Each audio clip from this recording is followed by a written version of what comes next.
والسلام على عباده الذين اصطفى خصوصا على أفضلهم وخاتم النبيين محمد الأمين وعلى آله وصحبه أجمعين. أما بعد فقد قال الله تبارك وتعالى كما ورد في أول سورة البلد: اعوذ باللہ من الشیطان الرجیم بسم اللہ الرحمن الرحیم لا اقسم بهذا البلد وانت حل بهذا البلد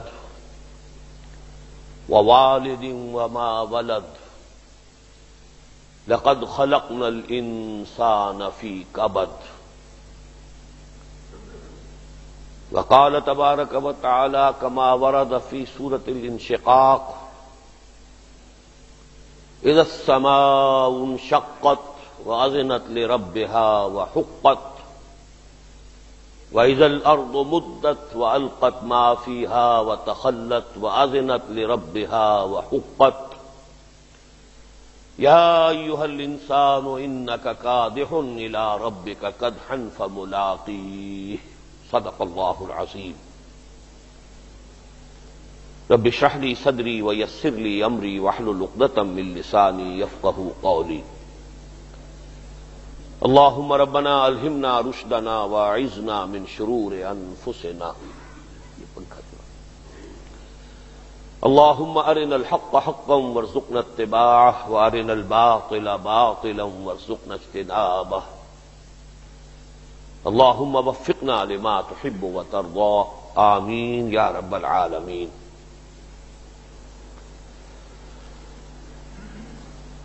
معزز حاضرین اور محترم خواتین، آپ میں سے جن کی نگاہوں سے آج کے اس خطاب جمعہ کی جو اخباری اطلاع ہے وہ گزری ہے، ان کے علم میں ہے کہ میرا آج موضوع ہے بگڑتے ہوئے ملکی اور عالمی حالات اور نجات کی واحد راہ.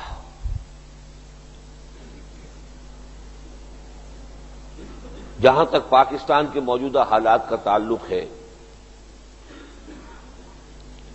ویسے تو میں سمجھتا ہوں کہ ہر شخص کو اب احساس ہے،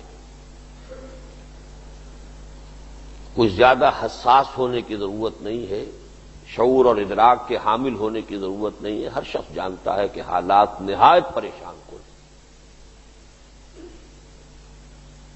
ایک طرف سیاسی ابتری ہے جو اس انتہا کو پہنچ چکی ہے کہ اگرچہ پوری قوم اس پر متفق تھی کہ مارشل لا ایک بہت بڑی برائی ہے، بہت بڑی برائی ہے،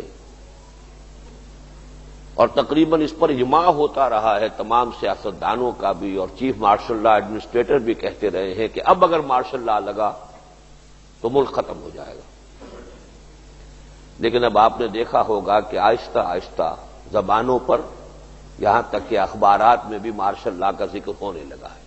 آج کا اداریہ تک بھی آ گیا ہے کہ حالات اس درجے بگڑ چکے ہیں کہ اگر فوج کی طرف سے کوئی ایسا اقدام ہو تو قوم جو ہے اسے پسند کرے گی، خوش آمدید کہے گی. اس درجے لوگ تنگ آ چکے ہیں، اور سیاستدانوں نے اس درجے اپنی نااہلی کو ثابت کر دیا ہے کہ اب اگر کوئی اقدام ایسا ہوتا ہے تو اس پر کسی طرف سے کوئی تنقید یا کوئی نکیر نہیں ہوگی.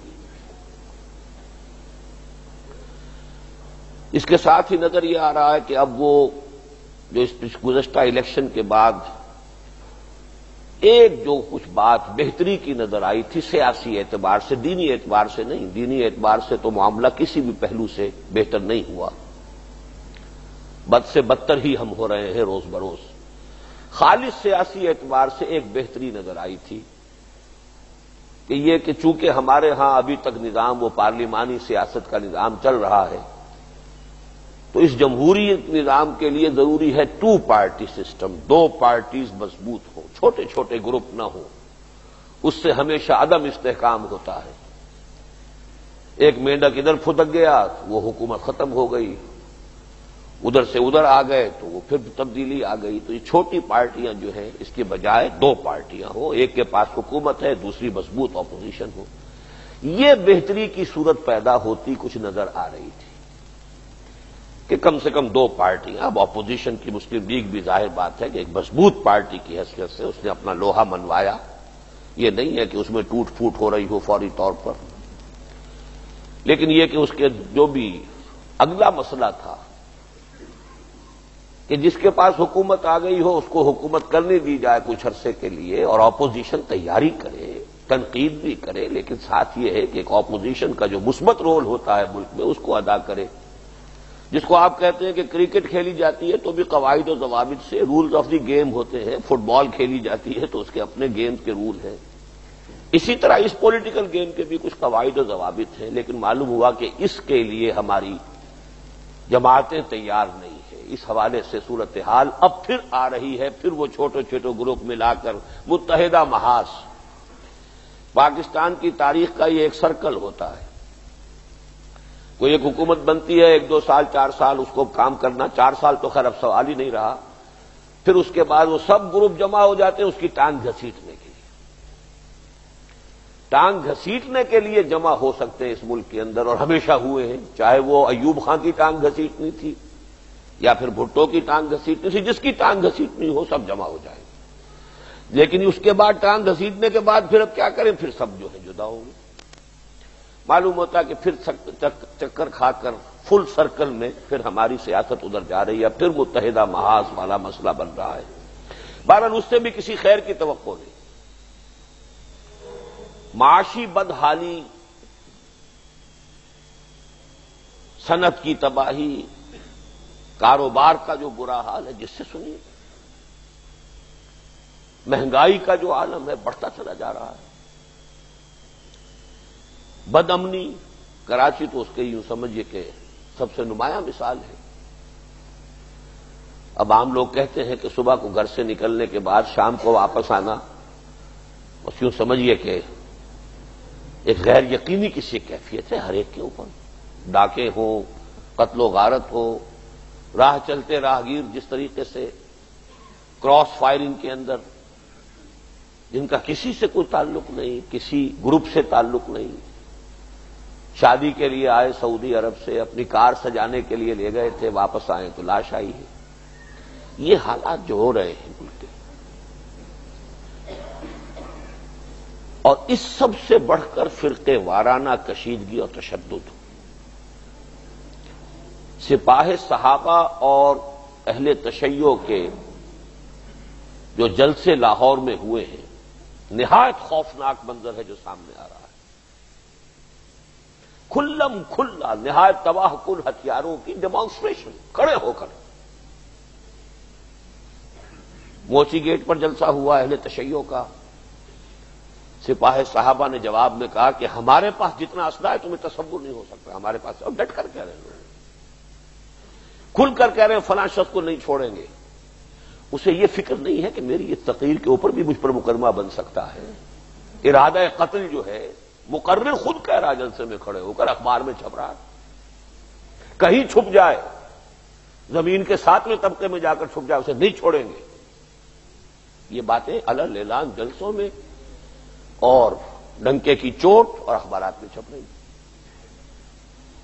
اسلحہ کے انبار ہے۔ کیا ہوگا یہ اگر ایک دفعہ کوئی چنگاری اس بارود کے اندر کہیں پڑ گئی، کس قسم کا تصادم ہوگا، اور اس کا ایک پس منظر ہے وہ میں بعد میں عرض کروں گا۔ بہرحال میں زیادہ مرثیہ کہنا نہیں چاہتا، اس میں جو محدود وقت ہے اس کو مزید ضائع نہیں کرنا چاہتا، جو حالات ہے سب کے علم میں۔ ان حالات کا ایک تجزیہ تو میں اس سے پہلے بھی کرتا رہا ہوں اور یہاں پہ بھی بعض مواقع پر آیا ہے۔ کیوں ہے یہ صورتحال؟ وہ ایک اجتماعی تجزیہ سمجھیے۔ میں ایک جملے میں کہا کرتا ہوں کہ یہ ایک عقدہ لا ینحل ہے، پاکستان کے وجود کے ساتھ وابستہ ہے، ڈائلیما ہے، ڈائلیما آف پاکستان ایگزسٹنس۔ وہ ڈائلیما یہ ہے کہ ہم نے ایک ملک بنایا جس کی کوئی بنیاد اسلام کے اور مذہب کے سوا نہیں، اور اس اسلام اور مذہب کو ہم نے یہاں قائم نہیں کیا۔ نتیجہ جو نکلنا چاہیے وہی سامنے ہے۔ اس ملک کی کوئی بنیاد، کوئی جواز، تقسیم ہند کا کوئی جواز تھا مذہب کے سوا، اسلام کے سوا؟ کوئی جغرافیائی جواز ہو، کوئی تاریخی جواز ہو، کوئی لسانی جواز ہو، کوئی ثقافتی جواز ہو، مجھے بتائیے۔ نسلی جواز ہو کہ صاحب ایک نسل ادھر رہتی ہے، ایک نسل ادھر رہتی ہے۔ نسلوں کی کھچڑی ہے، ہندوؤں اور مسلمانوں کے درمیان مشترک ہے۔ مسلمان راجپوت، ہندو راجپوت، مسلمان جاٹ، ہندو جاٹ۔ برہمن سے سید وہ شیخ بن گئے، علامہ اقبال برہمنوں کی اولاد ہے نا، برہمن زادہ رمز آشنا ہے روم و تبریزش۔ یہ سارے جو یہاں شیوخ کہلاتے ہیں وہ کون ہیں؟ شیخ، آخر سب ہندوؤں ہی میں سے ان کے جو ویش، جو بھی ان کے کاروباری طبقات تھے وہی ایمان لائے، مسلمان ہوئے، تو وہ ان کے مختلف گوتے بھی ہیں۔ قوم پنجابی سوداگران جو ہے انہوں نے تو اپنی ان گوتوں کو بھی برقرار رکھا ہوا۔ تو نسل وہی تھی، زبان پنجابی، سکھ بھی زبان پنجابی بول رہا ہے، اور ادھر سے مسلمان جو ہے وہ بھی زبان پنجابی بول رہا ہے۔ اردو بولنے والے وہاں بھی ہیں، اردو بولنے والے یہاں بھی ہیں۔ تو کوئی اور جواز نہیں تھا اس تقسیم کا۔ سندھی بولنے والے ہندو تھے جو یہاں سے گئے ہیں، اور سندھی بولنے والا مسلمان ہے جو یہاں ہے، اور اب بھی سندھ میں ہندو بھی موجود ہے۔ کوئی نسلی، کوئی لسانی، کوئی ثقافتی، کوئی بنیاد نہیں سوائے اسلام کے۔ پاکستان کا مطلب کیا؟ لا الہ الا اللہ۔ پاکستان میں آ کر وہ لا رہ گیا، صرف اللہ آیا ہی نہیں۔ اس کا نتیجہ تو یہی نکلنا تھا کہ ایک خلا ہے، ایک ویکوم ہے۔ آپ کو معلوم ہے ہوا کا دباؤ کم ہو جائے تو آندھیاں آتی ہیں، طوفان آتے ہیں، سائیکلون آتے ہیں۔ ہوا کا دباؤ کم ہو گیا، کیا ہوگا پھر؟ تو جب خلا پیدا ہوا، اس خلا کا نتیجہ یہ ہے کہ ہماری کوئی جڑ نہیں، کوئی بنیاد نہیں۔ ہم بے بنیاد قوم ہیں، اس وقت بے بنیاد ملک ہے۔ اسی لیے ہمارے مبصرین جو ہیں بین الاقوامی ایسے ایسے فکرے چست کرتے ہیں، Pakistan is still in search of an identity. Pakistan ابھی تک ایک تشخص کی تلاش میں ہے کہ میں ہوں تو کون ہوں، کیوں ہوں، کس لیے ہوں۔ یہ تو ہے ایک جملے میں اجتماعی سطح پر۔ لیکن آج میں ذرا یہ تجزیہ ایک دوسرے اینگل سے آپ کے سامنے رکھ رہا ہوں۔ اجتماعی فینومینا جتنے بھی ہوتے ہیں ان کا بھی آخری تجزیہ جب کریں گے تو اصل سبب انفرادی ہوتا ہے۔ افراد سے ہی قوم بنتی ہے نا۔ اقبال کا بڑا پیارا شعر ہے کہ افراد کے ہاتھوں میں ہے اقوام کی تقدیر، ہر فرد ہے ملت کے مقدر کا ستارہ۔ افراد سے معاشرہ، معاشرے سے قوم، جو بھی بنتی ہے افراد سے ہے۔ تو جو بھی اجتماعی سطح پر کوئی خرابی آتی ہے، کوئی کمی آتی ہے، کوئی تقصیر ہے، تو اس کا اصل انالیسس کریں گے تو جائے گا تو افراد کے اوپر۔ اور وہ شعر بھی سامنے لے آئیے کہ فطرت افراد سے اغماز بھی کر لیتی ہے، نہیں کرتی کبھی ملت کے گناہوں کو معاف۔ جب کوئی خرابی افراد سے اتنی بڑھ جائے کہ اجتماعی سطح پر اب اس کا ظہور ہو، پھر سزا ملتی ہے۔ افراد کا معاملہ اللہ تعالیٰ کے ہاں آخرت میں جا کر ہو جائے گا۔ کلہم آتی ہے یوم القیامت فردا، وہاں عدالت خداوندی میں تو ہم میں سے ہر شخص کی پیشی انفرادی طور پر ہوگی۔ تم اپنا حساب کتاب لاؤ، ہم نے تمہیں یہ دیا، یہ دیا، یہ دیا، اپنا حساب پیش کرو۔ وہاں انفرادی ہے، لیکن قوموں کے سطح پر معاملات یہاں طے ہوتے ہیں۔ فطرت افراد سے اغماز بھی کر لیتی ہے، لیکن وہ کرتی ہے اس دنیا میں۔ آگے تو جا کر حساب ہونا ہے، آؤ گے ہمارے پاس۔ لن تزول قدم ابن آدم حتی یسأل عن خمس، تم میں سے کسی ایک کے قدم ہل نہیں سکیں گے ہمارے ہاں عدالت میں کھڑے ہوگے کٹہرے میں، جب تک 5 حساب نہ لے لیے جائیں۔ ہم نے عمر دی تھی 80 برس، کہاں گوائی؟ ان عمر ہی فیما افنا۔ پھر عمر کا ایک خاص حصہ تھا جوانی کا، وان شباب ہی فیما ابلا، وہ جوانی کہاں گلائی؟ وہاں مال ہی من این اکتسبہ وفیما انفقہ، مال کا حساب تو کہاں سے کمایا تھا، حلال سے کہ حرام سے، کہاں خرچ کیا تھا، جائز میں کہ ناجائز میں، عللو تللو میں، عیاشی میں، یا ادائے حقوق میں اللہ کے دین کی خاطر کیا۔ واما عمل فیما علم، 5واں سوال یہ جو علم تمہیں حاصل ہوا عمل کتنا کیا۔ وہاں انفرادی محاسبہ ہر شخص کا ہوگا. دنیا میں قوموں کی سطح پر فیصلے صادر ہو جاتے ہیں. قومیں برباد کر دی جاتی ہیں، قومیں نسیہ منسیہ کر دی جاتی ہیں، قومیں ہلاک کر دی جاتی ہیں. قوم نوح ہلاک کر دی گئی، قوم ہود ہلاک کر دی گئی، قوم صالح ہلاک کر دی گئی، قوم فرعون ختم کر دی گئی. ہوتا اور ہم بھی اس سے بچے نہیں ہیں. ہسپانیہ میں مسلمان ختم کر دیے گئے، اب بوسنیا میں ہو رہا ہے.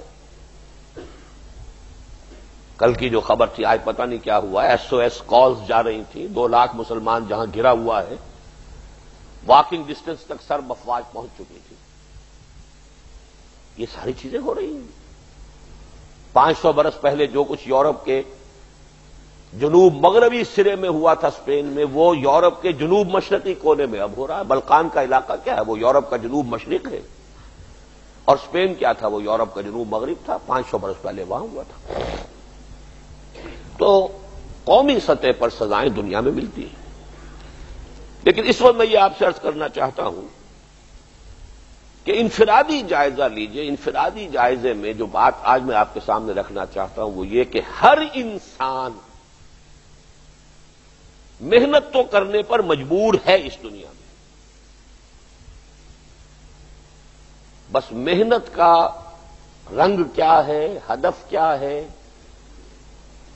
تقسیم کیا ہے، اس پر سارا دار و مدار ہے.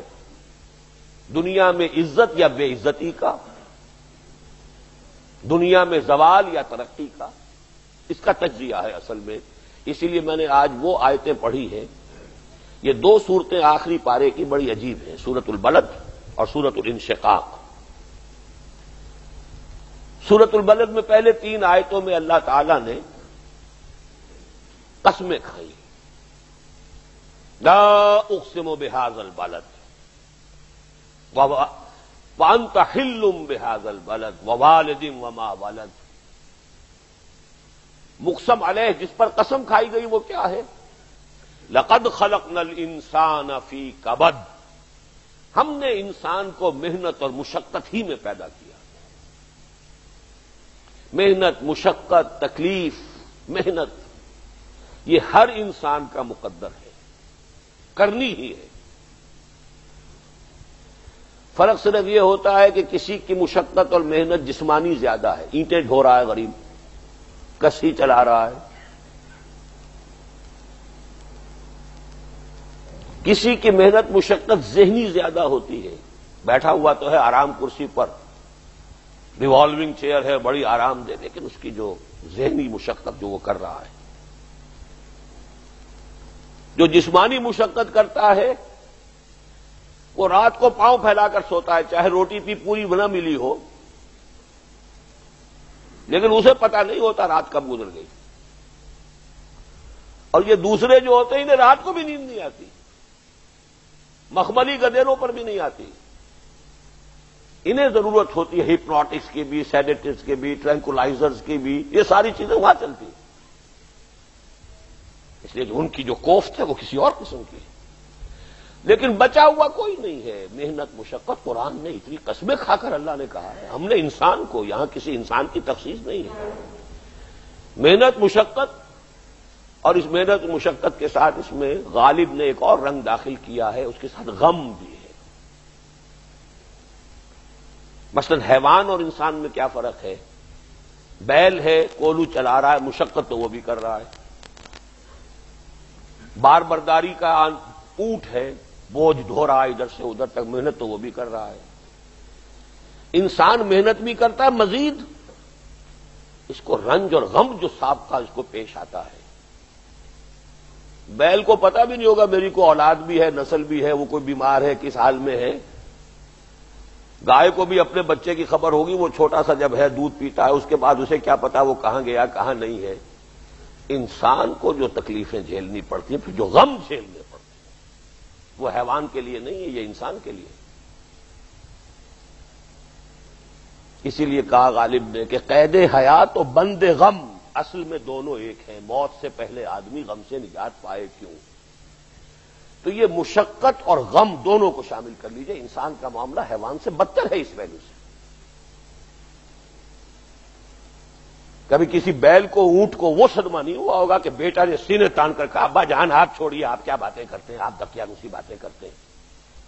اب زمانے کا رنگ بدل گیا۔ وہ جو بوڑھے باپ کو جو اس وقت صدمہ پہنچتا ہے، یہی ہے وہ جس پر میں نے اپنی جوانی کھپائی ہے، جس میں میں نے اپنے آپ کو انویسٹ کیا ہے۔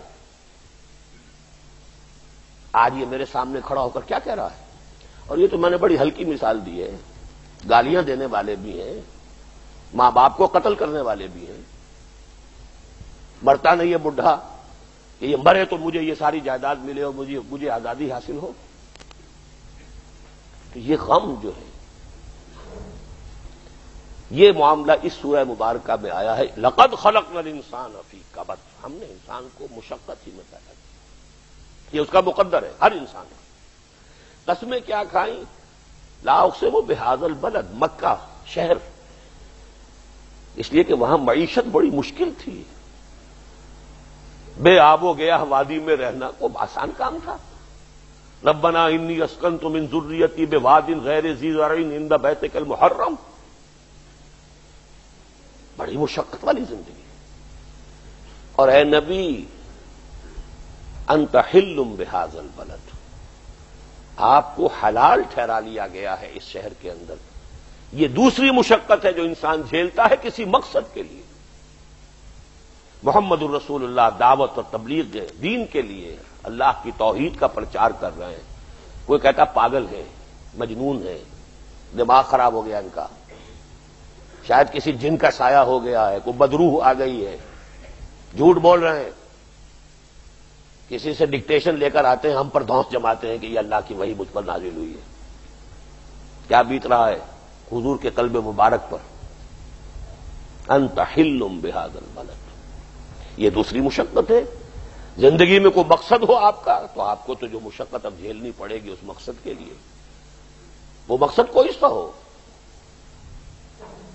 ووالد وما ولد، ایک ہے اپنا اکیلے کا پیٹ پالنا، ایک اولاد کی پرورش، وہ اور دکھ، 10 گنا مسائل۔ یہ سارے قسم جو کھائی کس بات پر؟ لقد خلقنا الانسان فی کبد۔ اسی طرح سورۃ الانشقاق، کیونکہ میں نے یہ بارہا ایک بات بیان کی، قرآن مجید میں اہم مضامین 2 جگہ ضرور ہوتے ہیں۔ اذا السماء انشقت، جب آسمان پھٹ جائے گا، واذنت لربها وحقت، اس لیے کہ اللہ کا حکم ہوگا، وہ اپنے رب کا حکم سنے گا، اس کی تابع داری کرے گا، اور یہی اس کا مقام ہے۔ وَإِذَا الْأَرْضُ مُدَّتْ، اور جب زمین کو کھینچا جائے گا، وَأَلْقَتْ مَا فِيهَا وَتَخَلَّتْ، اور جو کچھ اس کے اندر ہوگا وہ باہر نکال پھینکے گی اور خالی ہو جائے گی۔ ہم بھی اسی کے پیٹ میں سے برآمد ہوں گے نا۔ ایک مرتبہ ہماری ولادت ہوئی ہے ماؤں کے پیٹوں سے، دوسری ولادت ہونی ہے اس زمین کے پیٹ سے جب یہ قبریں ہمیں اگل دیں گی۔ وَأَذِنَتْ لِرَبِّهَا وَحُقَّتْ، یہ حکم ہوگا اسے اس کے پروردگار کا، اسے اپنے رب کے حکم کی ماننا ہے، یہی اس کا مقام ہے۔ یا ایھا الانسان انک کادح الی ربک کدحا فملاقیہ، اے انسان تجھے مشقت پر مشقت جھیلتے ہوئے، محنت پر محنت کرتے ہوئے ہی آگے بڑھنا ہے، اور پھر اپنے رب کے حضور میں پیش ہونا ہے۔ یہ اور مصیبت ہے، کسی اونٹ اور کسی بیل سے محاسبہ نہیں ہے وہاں۔ کیا کر کے لائے؟ جو مشقت تھی اس دنیا کی تھی، جھیل لی، ختم ہوئے، اب کوئی حساب کتاب تو نہیں۔ یہ اگلی منزل ہے انسان کی، فملاقی، اپنے رب کے حضور میں حاضری بھی ہے، پھر جب سوال جواب بھی ہوگا۔ اسی لیے آخری پارے ہی کی پہلی سورت ختم ہوتی ہے نا، وَيَقُولُ الْكَافِرُ يَا لَيْتَنِي كُنتُ تُرَابًا، اس روز کہے گا کافر کاش میں مٹی ہوتا، انسان بنا ہی نہ ہوتا میں، جسے آج ہم بہت بڑا شرف سمجھ رہے ہیں، شرف انسانیت، کاش کہ میں مٹی ہوتا، یہ انسان کی حیثیت مجھے دی ہی نہ جاتی کہ میں آج یہاں کھڑا ہوں جواب دے کے۔ اور حضرت ابوبکر اس زندگی میں کہا کرتے تھے کاش کہ میں گھاس کا ایک تنکا ہوتا جو سوکھ جاتی ہے، جلا دی جاتی ہے، اس سے کوئی حساب کتاب نہیں ہے، کاش کہ میں درختوں پر چہچہاتی ہوئی ایک چڑیا ہوتا جس سے کوئی حساب کتاب نہیں۔ یہ اگلا ہے، اس کی بھی اصل میں اسی لیے غالب کی جو عظمت لوگ مانتے ہیں تو کچھ باتیں ہیں جو تعبیرات ہیں. اب تو گھبرا کے یہ کہتے ہیں کہ مر جائیں گے، اور مر کے بھی چین نہ پایا تو کہاں جائیں گے، تو کدھر جائیں گے؟ وہاں تو اگلا مرحلہ بھی آنا ہے، وہ ہے اس صورت میں یا ایھا الانسان انک کادح الی ربک کدحا فملاقیہ. نتیجہ کیا ہے ان دونوں کا؟ ہر انسان کو محنت اور مشقت تو کرنی ہی ہے. اب مجھے حدیث بھی یاد آ گئی ہے. حضور نے فرمایا کل نفس یغدو فبائع نفسہ فموتقھا وموبقھا. ہر انسان جب صبح آنکھ کھلتی ہے رات کے سونے تک وہ اپنے آپ کو بیچتا ہے. کوئی جسمانی مشقت اپنی بیچ رہا ہے، شام کو 100 روپے لے کر آیا ہے، اس نے اپنی جسمانی محنت بیچی ہے نا. کسی نے اپنی ذہنی محنت، ذہنی صلاحیت بیچی ہے، چاہے وہ ڈاکٹر ہے، چاہے انجینئر ہے، کوئی اور ہے، وہ اپنی ذہنی صلاحیت بیچ رہا ہے بیٹھا ہوا اپنے کلینک میں، اپنے آفس میں. بائع نفسہ، اپنے آپ کو بیچتا ہے. یہ بیچنا تو ہر ایک کا ہے، ہر شخص بیچ رہا ہے اپنے آپ کو. کوئی بدبخت وہ ہے جو یہ ساری مشقت جھیل کر بھی رات کو جہنم لے کر آیا ہے گھر میں. مشقت بھی جھیلی اور لے کر بھی آیا آگ کے انگارے، اس لیے کہ حرام کاروبار کیا. کوئی وہ ہے جو اس مشقت کے بعد اپنے نفس کو جہنم کی آگ سے چھٹکارا دے کر آتا ہے. بیچا، جائز جگہ بیچا، جائز طریقے سے بیچا. بیچا اس نے بھی، محنت اس نے بھی کی، مشقت اس نے بھی کی، لیکن اس نے اپنی مشقت کے نتیجے میں اپنے آپ کو برباد کر لیا. موتقھا و موبقھا، موبقھا ہلاک کر لینے والا ہے اس کا، اور موتقھا چھڑا لینے والا، گردن آزاد کر لینا جہنم سے، آگ سے. بہرحال اس کا اصل جو ہے، یہ تو بات لمبی ہو گئی. جو دوسرا نقطہ ہے اس میں وہ یہ ہے، یہ جو محنت ہم کر رہے ہیں، کبھی تجزیہ آپ نے کیا کیوں کر رہے ہیں؟ کس کو آرام پسند نہیں؟ ہم نے ایک نظم پڑھی تھی شاید میٹرک میں یا ایف اے میں، lotus eaters. Surely surely slumber is better than toil. کون محنت کرنا چاہے گا؟ کیوں نہیں آرام کرنا چاہتے؟ کیوں صبح صبح نکل کے آپ کھجل خار، جس کو پنجابی لہجے میں کہہ رہا ہوں، ہوتے سارا دن پر گھر میں بیٹھے آرام کریں، بال بچوں میں وقت گزاریں. کبھی کسی کی ڈانٹ سنی، کسی افسر کی ڈانٹ سنی، کسی اپنے باس کی ڈانٹ سنی؟ کیوں؟ کوئی سبب ہے نا، کوئی چیز ہے، کوئی محرک ہے جو آپ کو آمادہ کرتا ہے. فزیولوجی میں ہم نے پڑھا تھا کہ انسان کی جو اصل نارمل سٹیٹ ہے وہ نیند کی ہے. وہ تو کوئی سٹیمولس ہوتا ہے تو وہ جاگتا ہے اور کام کرتا ہے، ورنہ ہو آرام سوئے. یہ کیوں مشقت جھیلتا ہے انسان؟ کیوں یہ اینٹ ڈھونے والا اینٹ ڈھو رہا ہے؟ کیا اسے پسند ہے یہ مشقت؟ کیوں کر رہا ہے؟ اس کا تجزیہ کیجئے. 6 محرکات عمل ہیں انسان کے لیے. یہ 3 جمع 3 2 حصے سے کر لیجئے. 3 محرکات وہ ہیں جس کا زوردار تقاضا ہمارے اندر سے نکلتا ہے. کسی کو کہنے کی ضرورت نہیں ہے، کوئی وعظ کی ضرورت نہیں، نصیحت کی ضرورت نہیں، تبلیغ کی ضرورت نہیں، وہ تو اندر کا تقاضا ہے. پیٹ کھانے کو مانگتا ہے تو وہ مٹی ڈھوئے گا یا اینٹیں ڈھوئے گا، کسی چلائے گا، کچھ کرے گا، اس لیے کہ اس کا تقاضا اندر سے ہے. کسی کو کچھ کہنے کی ضرورت نہیں، اس میں تبلیغ کی ضرورت نہیں. کس پر احسان دھرے گا؟ کسی پر احسان نہیں دھر سکتا، وہ تو اس کا اپنا تقاضا ہے. ایک جنسی تقاضا ہے، شادی کرے گا، ہر شخص کرے گا. کبھی آپ نے وعظ سنا ہے شادی ضرور کرو؟ ہر ایک کرتا ہے، کچے دھاگے سے بندھے سب کرتے چلے جا رہے ہیں، حالانکہ پتا ہے ایک پیٹ کو پالنا کہاں اور کہاں ایک خاندان کا بوجھ اٹھانا. بچوں کا پالنا، راتوں کی نیندیں اپنی خراب ہوگی، بچہ بیمار ہے. آپ نے دیکھا ہوگا بیچاری کوئی خاتون برقع پوش، ایک ہاتھ میں بچے کو لیا گودی میں، ایک میں شاید کوئی اور بچہ بھی ہو کہ جس کی انگلی پکڑی ہوئی ہو، اور کوئی بوتل دوا کی لی ہو اور ڈاکٹر کے کسی کے ہاں 3 گھنٹے کھڑی ہو یا ہسپتال میں کھڑی ہو کسی جگہ پر، اس کی باری بھی نہیں آ رہی. کون اسے مجبور کر رہا ہے یہ مشقت جھیلنے پر؟ کیوں جھیل رہی ہے؟ وہ تو اندر کا تقاضا ہے. نہ کسی کو اور کو کچھ کہنے کی ضرورت، نہ کسی پریشان کر سکتا ہے. یہ تقاضے جو اندر کے ہیں، ہر شخص مکان بناتا ہے، جھونپڑی بنائے تو، محل بنائے تو بنائے گا. کوئی ضرورت ہی نہیں کہنے کی کہ بناؤ، سب بنا دو. ہر ایک کو فکر ہے اس کی. یہ تقاضے 3 جس کو کبھی ہمارے ہاں ایک نعرہ بنا تھا نا، روٹی کپڑا اور مکان، یہ نعرہ وہ ہے جو ہر بارود انسان کے اندر موجود ہے. اس بارود کو صرف چنگاری دکھانے کی ضرورت تھی. وہ جو ابلیس سے کہلوایا اقبال نے، کیا امامان سیاست، کیا کلیسا کے شیوخ، سب کو دیوانہ بنا سکتی ہے میری ایک ہو. وہ ایک ہو پر روٹی کپڑا مکان پر پوری قوم ناچنے لگی تھی کہ نہیں؟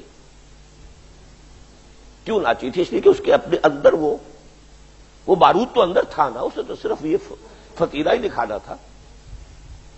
یہاں ایک نقطہ جو ہے بہت اہم ہے، روٹی کپڑا اور مکان. میں نے جو بات گنی تھی اس میں کپڑا نہیں آیا تھا، میں نے جنسی تقاضا کہا تھا، شادی. لیکن آپ کو معلوم ہے قرآن مجید زوجین کو ایک دوسرے کا لباس قرار دیتا ہے.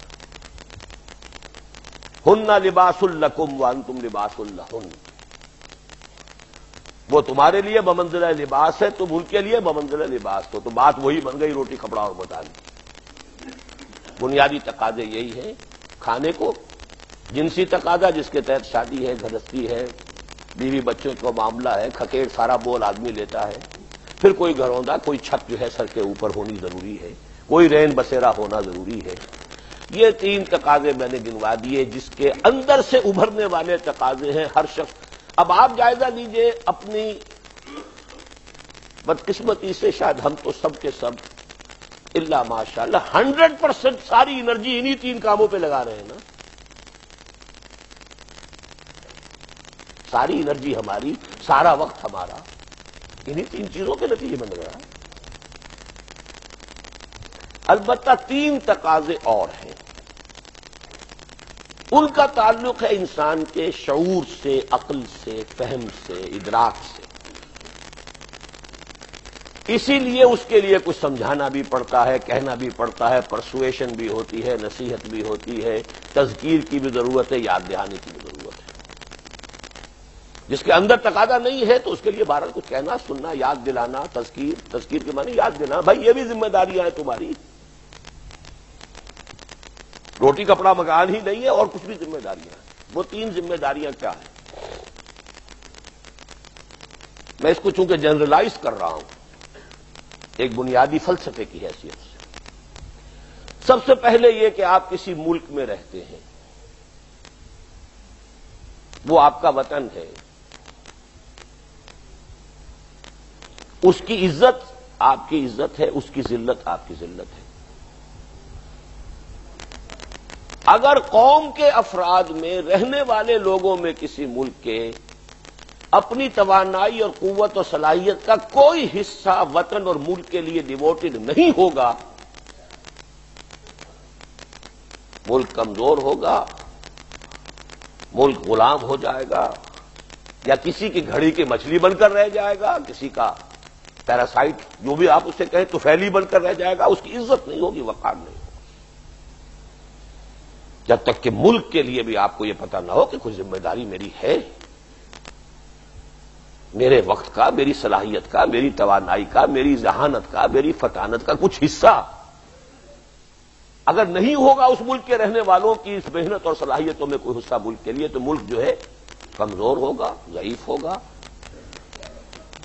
اس کی یکجہتی نہیں رہے گی، اس کے ٹکڑے ہوں گے، یا وہ غلام ہوگا، یا کسی کا طفیلی بنے گا، اس کی کوئی عزت نہیں ہوگی دنیا میں. پہلا معاملہ یہ ہے. دوسرا معاملہ جسے آپ قوم کہتے ہیں، کسی قوم کے آپ فرد ہیں. آج کل دنیا میں اگرچہ عام طور پر جو ہے وہ تصور ہے وطنی قومیت کا، ایک ملک میں رہنے والے ایک قوم ہے، لیکن یہ نظری بات ہے، حقیقت میں اس کی کوئی بنیاد نہیں۔ آج پاکستان میں کتنی قومیتیں ہو گئی ہیں، اور ویسے بھی خاص طور پہ ہم مسلمانوں کے لیے اگر ہماری قومیت ہے تو وہ تو ایک قوم ہے مسلمانوں کی، چاہے وہ جاوا اور سماٹرا میں مسلمان بستا ہو اور چاہے موریتانیہ میں بستا ہو، وہ قوم ایک ہے۔ اپنی ملت پر قیاس اقوام مغرب سے نہ کر، خاص ہے ترکیب میں قوم رسول ہاشمی۔ لیکن اس قوم کی سربلندی، اس کی عزت، یہ بھی تو ہوگی تو افراد کے ذریعے ہوگی نا۔ قوم کے لیے کچھ ایثار ہو، کچھ قربانی ہو، کچھ اپنی صلاحیتوں کا، قوتوں کا حصہ قومی مقاصد کے لیے انسان صرف کر رہا ہو، تب تو قوم جو ہے سربلند ہوگی، باعزت ہوگی، ورنہ وہ حالی کا شعر، تن آسانیاں چاہیں اور آبرو بھی، وہ قوم آج ڈوبے گی گر کل نہ ڈوبی۔ قوم تو ڈوبے گی۔ تیسری چیز دین، مذہب یا نظریہ، کوئی شے لے لیجیے، دین کے لیے کوئی محنت ہوگی، کوشش ہوگی، قربانی ہوگی، ایثار ہوگا، اپنی کچھ صلاحیتوں کا حصہ وقف ہوگا تو دین سربلند ہوگا۔ نہیں ہوگا دین پامال ہو جائے گا، قدموں تلے آئے گا، دنیا اسے روندے گی۔ وہ دین جو بڑی شان سے نکلا تھا وطن سے، پردیس میں وہ آج غریب الغرباء ہے۔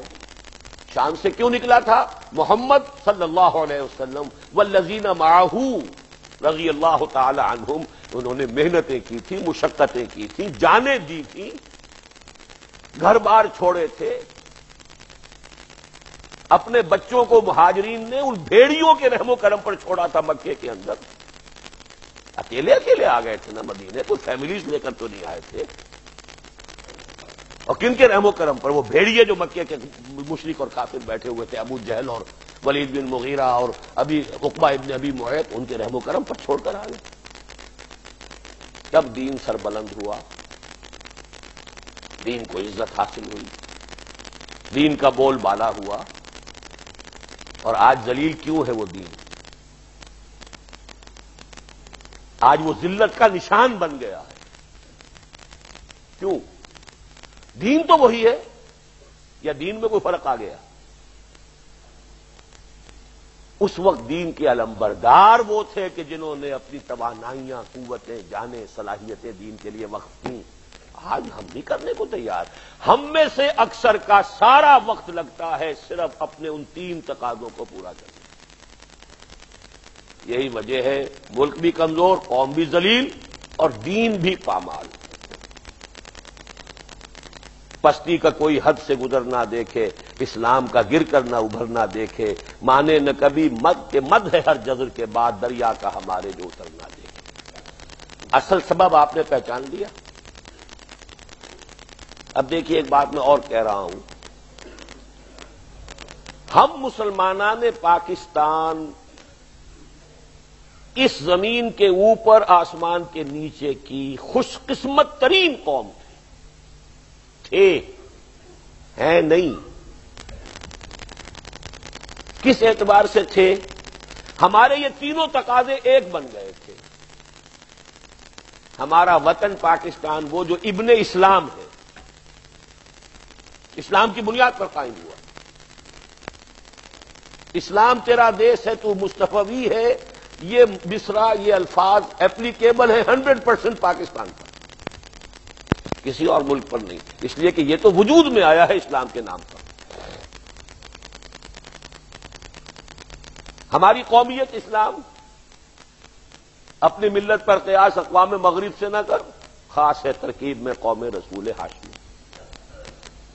ہمارا دین اسلام، ایک صرف اسلام کے لیے ہم کچھ کر لیتے تو ہمارے ایک تیر سے 3 شکار ہوتے۔ یہ ملک بھی مضبوط ہوتا، قوم بھی طاقتور ہوتی، باعزت ہوتی، سربلند ہوتی، اور دین کا بھی بول بالا ہوتا۔ اس کا ذرا آپ تقابل کیجئے، ایک بھارت کا مسلمان ہے، اس کا بھی ایک وطن ہے، کون سا وطن ہے اس کا؟ بھارت۔ وطن کی سربلندی اگر وہ چاہے اسے چاہنی چاہیے، اسی میں اس کا گھروندا ہے، کسی کی دکان ہے تو اسی میں ہے، بال بچے وہی ہیں، اس کی آپ دیکھیے جان کتنی ضیق میں ہے، اس کے دین کا تقاضا، اس کی قومیت کا تقاضا یہ ہے کہ اس کی ہمدردی پاکستان کے ساتھ ہوتی ہے، جبکہ اس کے وطن کا تقاضا یہ ہونا چاہیے کہ ہندوستان کے ساتھ ہو اس کی ہمدردیاں اور اس کی وفاداری۔ ایک طرح سے غداری کر رہا ہے اپنے ملک کے ساتھ وہ مسلمان جو رہتا بھارت میں ہے اور ویلوشر پاکستان کا ہے، غدار ہے کہ نہیں بھارت کا؟ یہی تو ہندو کہتا ہے وہاں، کھاتے یہاں کا ہو بجاتے وہاں کا ہو۔ حال ان کا یہ ہے کہ کرکٹ کا میچ ہو تو بیک اپ کریں گے پاکستانی ٹیم کو اور پھر مار کھائیں گے، پٹائی ہوتی ہے۔ کس درجے ضیق میں ہے؟ ہم وہ لوگ تھے کہ ہمارا ملک وہ بھی اسلام کی بنیاد پر، ہماری قومیت اسلام کی بنیاد پر، تقابل سے بات واضح ہوتی ہے۔ خوش قسمت ترین اس اعتبار سے کہہ رہا ہوں، ترکی میں جو بھی مسلمان ہے اس کے دین کا تقاضا کچھ اور کہتا ہے، اس کا دستور کچھ اور کہہ رہا ہے۔ سیکولرزم اتنا پختہ اصول ہے ان کے دستور کا کہ 2/3 میجورٹی بھی کبھی اسے چینج نہیں کر سکتی۔ پہلی 3 کلازز ان کے دستور کی وہ ہیں جن میں سیکولرزم یہ بھی شامل ہے، اس پہ کوئی آنچ آئی نہیں کہ فوج آئی نہیں۔ یہ دستور میں ہے، جیسے ہمارے ہاں بھی کبھی کہتے ہیں نا کہ فوج کا جو ہے دستور کے اندر فوج کا ایک رول معین ہونا چاہیے۔ اس کا مطلب کیا ہوتا ہے؟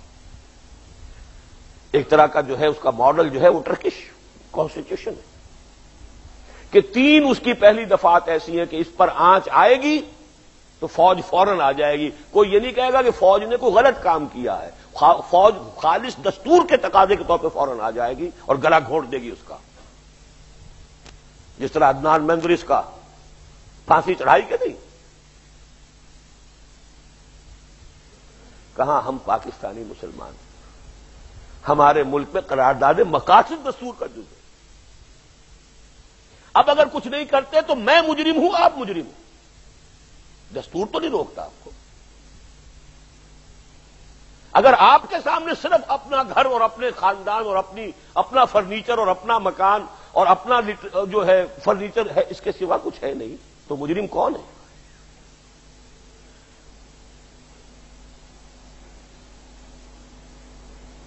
اس اپنی انتہائی خوش قسمتی کو ہم نے سب سے بڑی بدقسمتی بنا لیا۔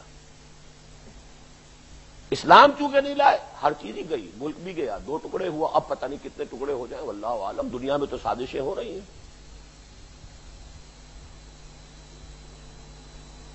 دنیا کے اپنے نقشے ہیں، اور دنیا کرے گی بھی تو کرے گی بھی آپ پر الزام دھر کر۔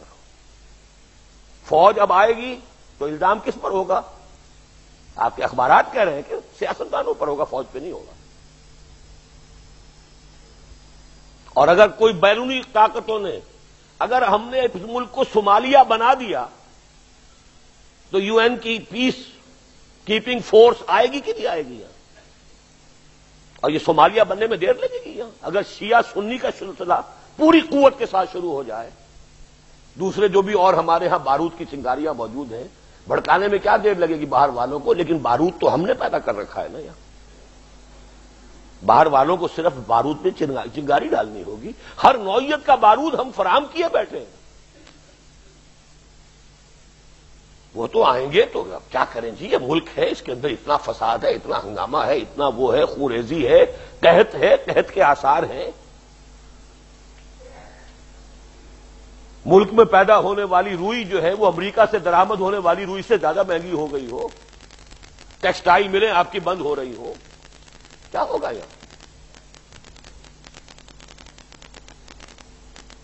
در حقیقت یہ سارا معاملہ، اس کا اگر آپ تجزیہ کریں گے تو وہ یہی ہے، چونکہ لوگوں نے اپنا وقت، اپنی توانائی، اپنی صلاحیت، اپنی ذہانت وہ لگائی ہے صرف 3 کاموں پر: اپنی معاش، اپنا گھر،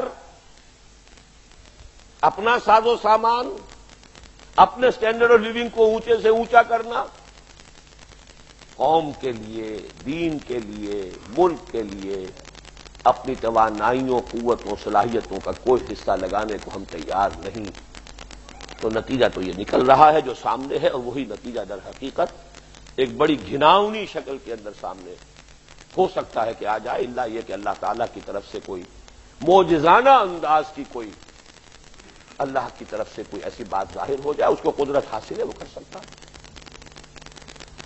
اب ان دونوں چیزوں کو جمع کیجئے، چاہے وہ اجتماعی طور پر ہم تجزیہ کریں تو کیا ہے کہ چونکہ اس ملک کی کوئی جڑ بنیاد، اس کا جواز بھی نہیں ہے اسلام کے سوا، وہ اسلام ہم نے یہاں پہ اب تک نہیں قائم کیا، نافذ کیا، لہذا یہ آندھیاں ہیں، طوفان ہیں، چاہے وہ قومیتوں کا ہو، چاہے وہ لسانیت کا ہو، چاہے وہ صوبائیت کا ہو، چاہے وہ قبائلیت کا ہو، چاہے وہ فرقے واریت کا ہو، یہ ساری چیزیں تو اس لیے ہوئی ہیں کہ آپ نے وہ اصل جو شے تھی اس کو نافذ نہیں کیا جس کے لیے یہ ملک بنایا ہے۔ لیکن جب ہم نیچے گئے تو تجزیہ کیوں نہیں وہ ہوا، میں اس سے پہلے اور بھی تجزیے پیش کرتا رہا ہوں، فلاں جماعت کی یہ غلطی ہے، فلاں جماعت، میں آج ذرا درمیان سے اس کو اومٹ کر رہا ہوں۔ جماعتیں بھی تو افراد سے مل کر بنتی ہیں، قوم بھی افراد سے مل کر بنتی ہے، تو اصل فائنل انالیسس میں تو معاملہ آئے گا افراد کے اوپر کہ وہ تجزیہ یہ ہے کہ ہم نے اپنے ساری محنت تو سب کر رہے ہیں، کون نہیں کرتا، لیکن محنت میں کیا آپ نے اس کی ایلوکیشن کیا کی، اپنے ٹائم، اپنی صلاحیت، اپنے وسائل، اپنی ذہانت، اس کی ایلوکیشن کیا ہے؟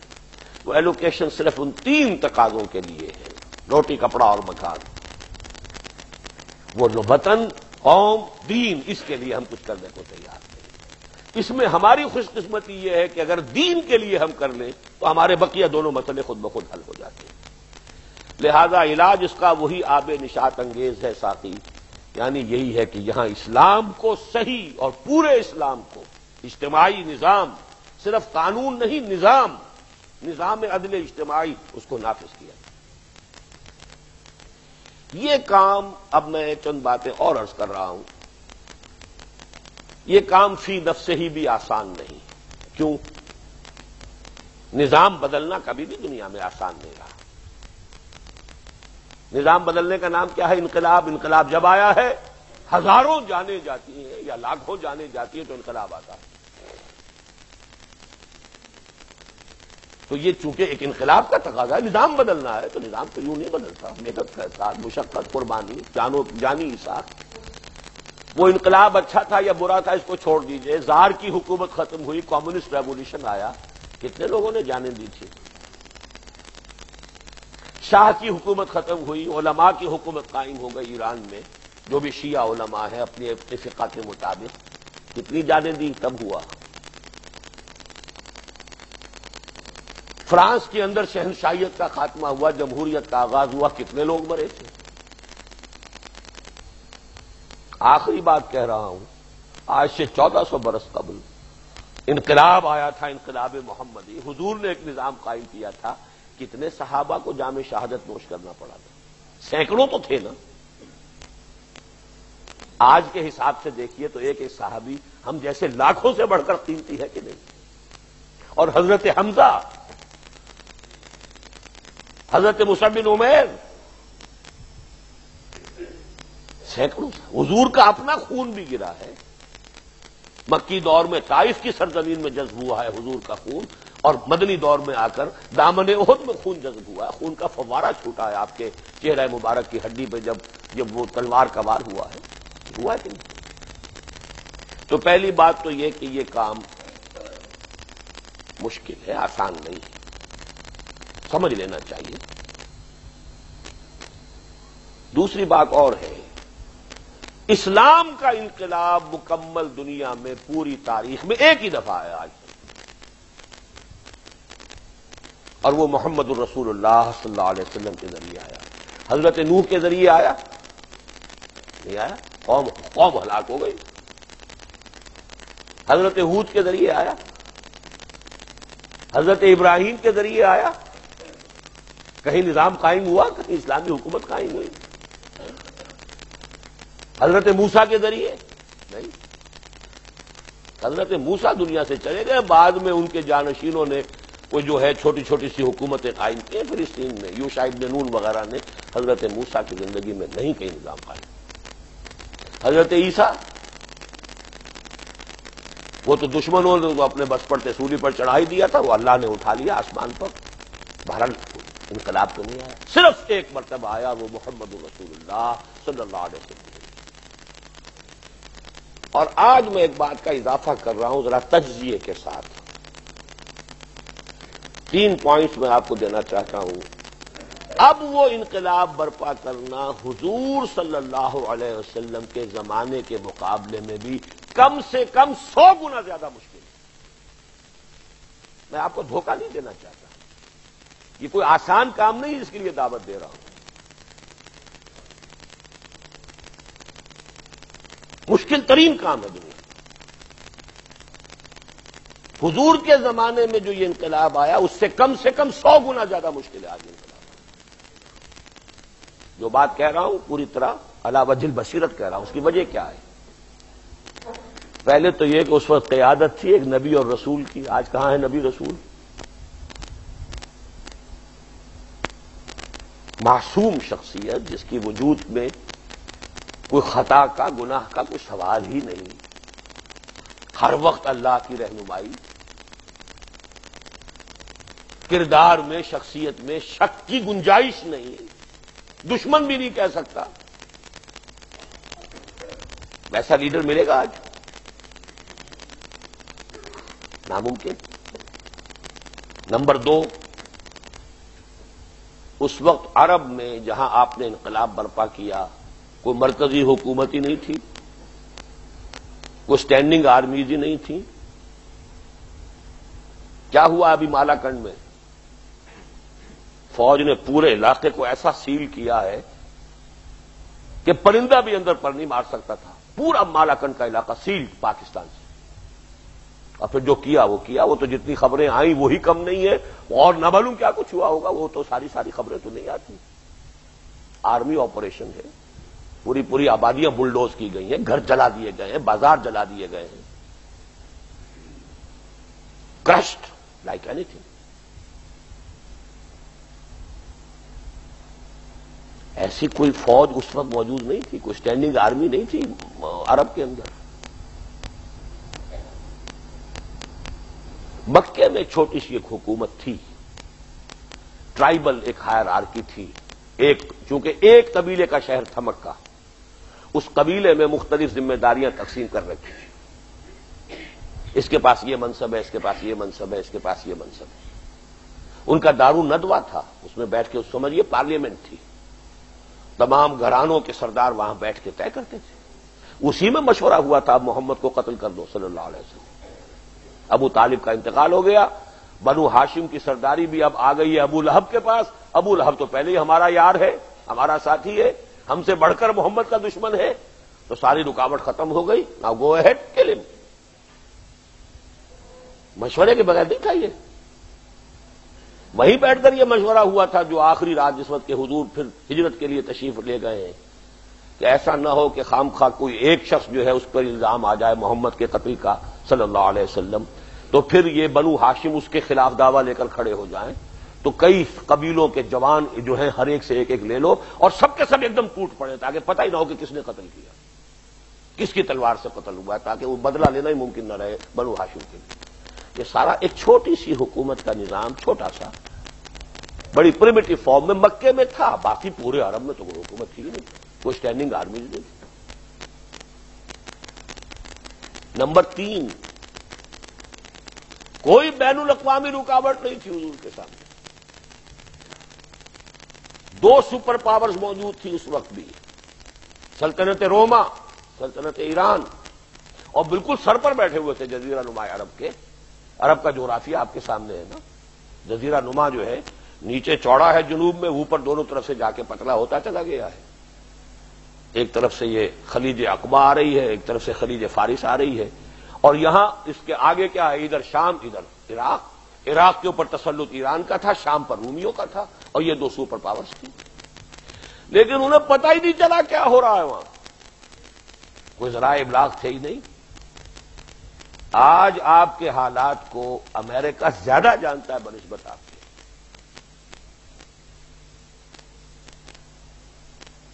وہ جو بین الاقوامی سازش، اس کا تذکرہ میں بعد میں کروں گا.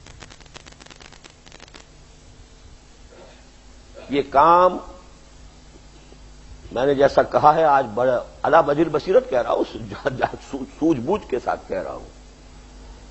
پہلی بات میں نے کہا کہ ویسے ہی انقلاب کوئی آسان کام نہیں. چاہے وہ کمیونسٹ ریولوشن تھا، ہزاروں جانوں کے بعد آیا. چاہے ایرانین ریولوشن تھا، وہ ہزاروں جانیں دینے کے بعد آیا. کوئی بھی تھا، جو فرینچ ریولوشن تھا، ہزاروں جانیں گئی تب آیا. تو ریولوشن تو آسان کام ہے ہی نہیں. نمبر 2، اسلامک ریولوشن پوری تاریخ میں ایک ہی مرتبہ آیا، اور آیا محمد رسول اللہ والذین معہ صلی اللہ علیہ وسلم ورضی اللہ تعالی عنہم اجمعین، ان کے ذریعے آیا. لیکن اب جو ہے یہ کام اس کے مقابلے میں کم سے کم 100 گنا زیادہ مشکل ہے. نمبر 1 اس لیے کہ اس طرح کی قیادت، اسپاٹ لیس کیریکٹر، ڈاؤٹ لیس کیریکٹر کہاں سے لائیں گے؟ بڑے سے بڑا آدمی ہو، اس کے بارے میں بھی 10 باتیں کہی جا سکتی ہیں، 10 اعتبار سے خامی ہوگی، کمزوری ہوگی بالفعل ہوگی. یہ نہیں کہ جھوٹ کہا جا رہا ہے. نمبر 2، کم سے کم آپ کو ملکی سطح پر پلان کرنا پڑے گا، اور ملکی سطح پر بھی حکومت ہے. اور حکومت کن کی ہے؟ جاگیرداروں کی ہے. یا یہ آپ کہہ سکتے ہیں فوج کی ہے. اللہ اللہ خیر سمجھا. اور کس کی ہے؟ ایک بہت بڑے جاگیردار کا پوتا آپ کا صدر ہے، سر جمال خان لغاری کا پوتا، سردار فاروق احمد خان لغاری. ایک بہت بڑے جاگیردار کی پوتی آپ کی وزیر اعظم ہے، سر شاہ نواز بھٹو کی پوتی ہے کہ نہیں؟ حکومت ہے ان کی، اور فوج ان کی دست بستہ حاضر ہے. ان کی طرف سے حکم ہوگا، جیسے کہ بھون کر رکھ دیا ہے مالا کنڈ میں، جب چاہے گی کر دے گی. اس میں مالا کنڈ والوں کی غلطی بھی ہے، یہ علیحدہ بات ہے. میں سارا بوجھ جو ہے حکومت پر یا فوج پر نہیں ڈال رہا. 2 سال پہلے میں گیا تھا مولانا صوفی محمد صاحب سے ملنے کے لیے. میں نے 2 باتیں کہی تھیں. ایک، آپ اپنی اس انتہا پسندی کے اندر جو ہے اعتدال پیدا کیجیے. وہ بھی اصل میں ویسے میری طرح اس معنی میں کہ وہ بھی جماعت اسلامی سے نکلے ہوئے آدمی ہیں، جماعت سے علیحدہ ہوئے.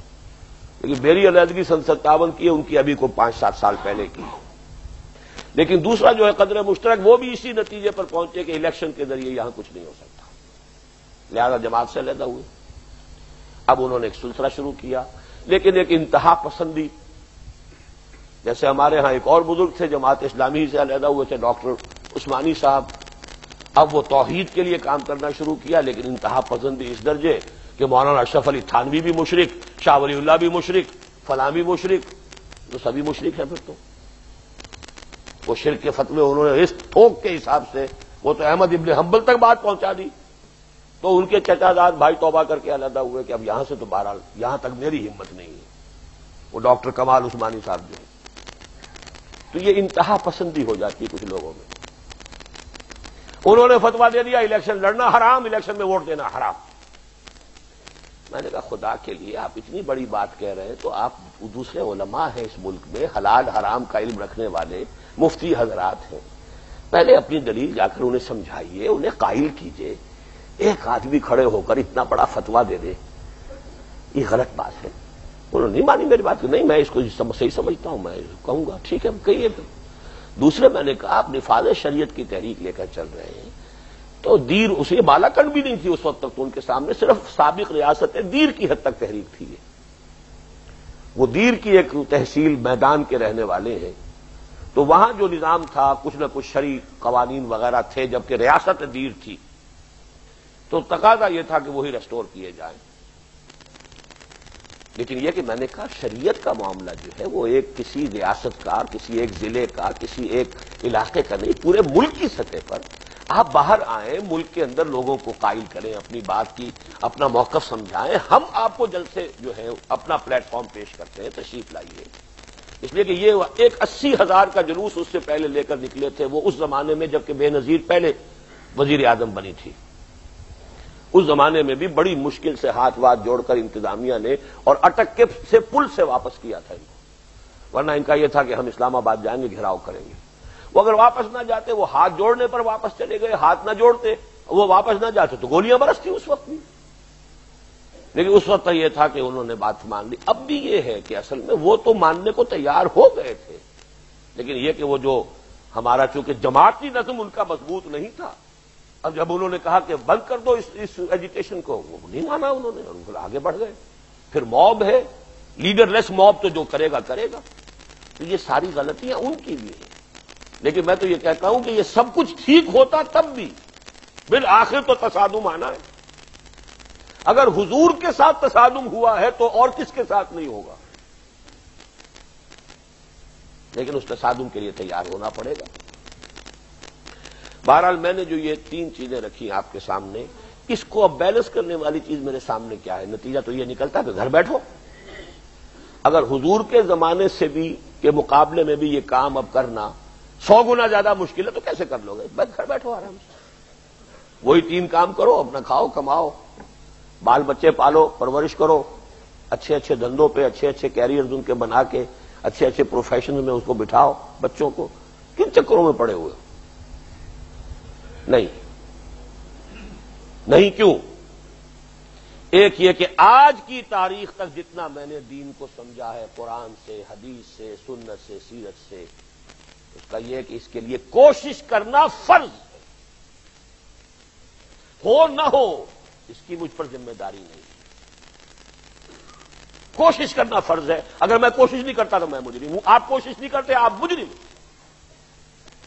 آپ کی نماز روزہ سب اللہ کے ہاں 0 ہوگا اگر آپ یہاں دین کو قائم کرنے کی جد و جہد نہیں کریں۔ ابھی میں چند حضرات سے کہہ رہا تھا، وہ سود وود کی بحث ہو رہی تھی، یہ بینک کی ملازمت حرام ہے کہ حلال ہے، یہ فلاں۔ میں نے ایک بات سمجھائی، آپ بھی سمجھ لیجئے اسی درجے میں۔ حرام حلال کے مختلف معیارات اور مختلف لیولز ہیں۔ ایک لیول یہ کہ کوئی شخص سور کھا رہا ہے یا شراب پی رہا ہے، ہر شخص کو پتا ہے یہ حرام چیز کھا رہا ہے یا حرام چیز پی رہا ہے۔ ایک یہ کہ کھا تو رہا ہے وہ بکری کا گوشت، خریدا ہے کسی کی جیب کاٹ کے، تو حلال کھا رہا ہے کہ حرام کھا رہا ہے؟ بتائیں نا۔ حرام ہے، بکری کا گوشت ہے، لیکن اس نے خریدا ہے اس پیسے سے جو کسی کی جیب کاٹی۔ اچھا، اس نے خود تو جیب نہیں کاٹی، ڈاکوؤں کے ایک گروہ میں وہ ایک ڈرائیور کی حیثیت سے ملازم ہے، وہ جو کھا رہا ہے حلال کھا رہا ہے کہ حرام کھا رہا ہے؟ چوتھے درجے میں نظام باطل ہے، اللہ کی بغاوت پر قائم ہے، اس میں آپ دھندا کر رہے ہیں، کام کر رہے ہیں، اس کی ملازمت کر رہے ہیں، حلال کھا رہے ہیں کہ حرام کھا رہے ہیں؟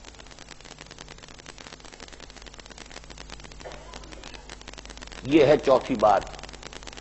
باطل کے غلبے میں سانس لینا بھی حرام ہے جب تک کہ انسان اس کو بدلنے کے لیے سرتوڑ کوشش نہ کرتا، اس باطل کے نظام میں پھلنے پھولنے کی کوشش نہ کرے، ناگزیر تقاضے زندگی کے جو ہیں ان کو صرف پورا کرے اور ان کا بھی کفارہ ادا کرے۔ جو حرام میرے اندر گیا ہے، کفارہ یہ ہے کہ جو توانائی مجھے ملی ہے اس سے وہ میں اللہ تیرے دین کے لیے خرچ کر رہا ہوں، یہ کفارہ ہوگا اس کا۔ جیسے آپ سے گناہ ہو جاتا، کفارہ ہے کہ نہیں اس کا؟ کیونکہ آپ باطل کے نظام میں رہ رہے ہیں، حرام میں رہ رہے ہیں، آپ کا وجود، آپ کا ہر سانس حرام میں ہے۔ اس کا کفارہ یہ ہے کہ جو توانائی، جو قوت ہے لگاؤ اس کام کے لیے کہ یہ نظام بدلے۔ اس اعتبار سے سمجھیے حلال اور حرام کو، مجھ سے تو یوں سمجھیے آپ، باقی فتوے علماء سے آپ لیا کیجیے، میرا حلال حرام جو ہے وہ مختلف ہے۔ تو پہلی بات تو یہ ہے کہ اس پر میں اس لیے کرنے پر مجبور ہوں کہ یہ میرا فرض ہے، اور دوسری بات یہ ہے خبر دی ہے محمد الرسول اللہ صلی اللہ علیہ وسلم نے کہ ایک مرتبہ پھر وہ نظام قائم ہوگا. یہ میری امید ہے. کام کا جذبہ اپنے فرض کے تحت ہے. امید مجھے اس بنا پر ہے کہ حضور کی دی ہوئی خبر ہے. وہ صادق المصدوق، آپ سچے ہیں. آپ کی سچائی کی شہادت گواہی تو خود اللہ نے دی ہے. آپ کی دی ہوئی خبر غلط نہیں ہو سکتی. آپ نے فرمایا، آج میں وہ حدیثیں نہیں سنا رہا آپ کو، بارہا سنا چکا ہوں پہلے. ہم نے چھاپا ہے، عام کیا ہے. اب تو ایک 4 ورقے کا علیحدہ سے پمفلٹ شائع کر دیا، پتہ نہیں یہاں ہے یا نہیں ہے. وہ حدیثیں تو ہر مسلمان کو یاد ہونی چاہیے، اس لیے کہ مایوسی کا غلبہ ہوتا ہے، اور اس مایوسی سے نکالنے کے لیے سہارا میرے پاس. سنبھلنے دے مجھے اے نا امیدی، کیا قیامت ہے کہ دامان خیال یار چھوٹا جائے ہے مجھ سے. امید کا دامن ہاتھ سے چھوٹتا محسوس ہوتا ہے حالات کو دیکھ کر، اور پھر سہارا ملتا ہے تو حضور کی دی ہوئی خبروں سے ملتا ہے. اب میں آپ سے عرض کر رہا ہوں کہ عالمی حالات کیا ہیں. عالمی حالات کے ضمن میں بھی 3 باتیں پہلے تمہیداً عرض کروں. جیسے میں نے عرض کیا کہ انسانوں کی عظیم اکثریت صرف 3 چیزوں پر ہی اپنی محنت لگا رہی ہے: روٹی، کپڑا اور مکان. نہ کسی کو ملک یاد ہے، نہ کسی کو قوم کی فکر ہے، نہ دین کی فکر ہے. تھوڑے ہیں، نہ ہونے کے برابر ہے. اگر وہ زیادہ ہوتے تو یہ بیڑا غرق کیوں ہوتا. اسی طریقے سے 3 باتیں ذرا اور نوٹ کیجیے. آج یہ 3 کا ہنسا بار بار آ رہا ہے. انسانوں کی عظیم اکثریت جو ہے وقت کے دریا میں خود بخود بہتی چلی جاتی ہے. اسے پتہ بھی نہیں ہوتا کیا کرنٹس ہیں، کیا انڈر کرنٹس ہیں، کیا ہو رہا ہے، کیا اوپر ہو رہا ہے، دنیا کدھر جا رہی ہے، عالمی سیاست کیا ہے، کون اس کے ایکٹر ہیں، پیچھے سے کون تاریں ہلا رہا، کس کو پتا ہے. بابا اپنی روٹی، اپنا دھندا، اپنا گھر، اپنے مسائل، اس سے آگے کسی کو فرصت نہیں. عالمی حالات کیا ہیں، کدھر جا رہی ہے دنیا، اس کی بہت کم لوگوں کو شعور ہے. اس کا صاحب شعور و ادراک لوگ بہت کم.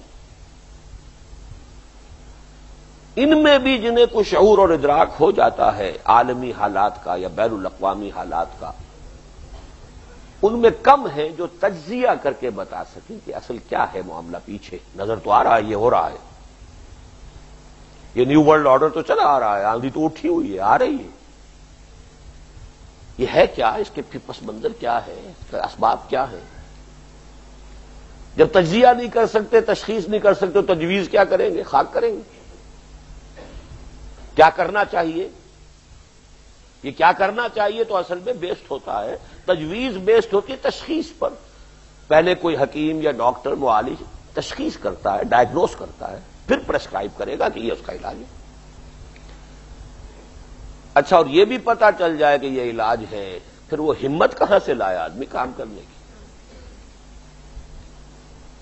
اولو العزم لوگ جنہیں کہا ہے، قرآن میں یہ لفظ آیا ہے، اب بڑے پیارے انداز میں آیا. حضور سے خطاب کر کے فرمایا، فاصبر کما صبر اولو العزم من الرسل.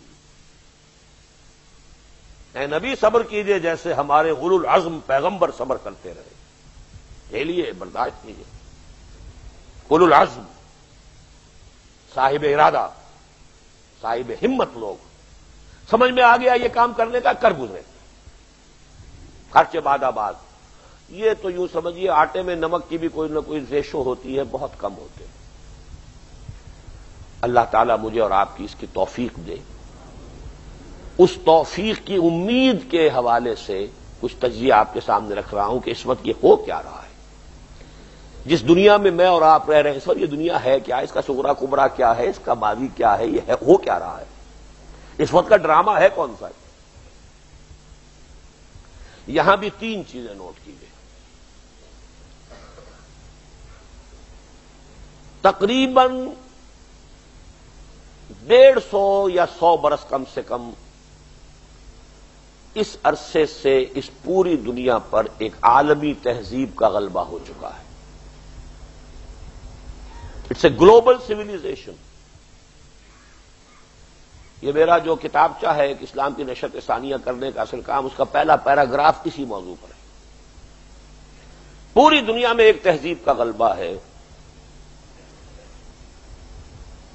جو فرق ہمیں نظر آتے ہیں وہ بالکل ایسے سمجھیے جیسے زمین کے اوپر فرق ہے. یہاں پہاڑ ہے، یہاں دریا ہے، یہاں صحرا ہے، یہاں کوئی چراہ گاہ ہے. یہ زمین کے اوپر فرق ہے نا.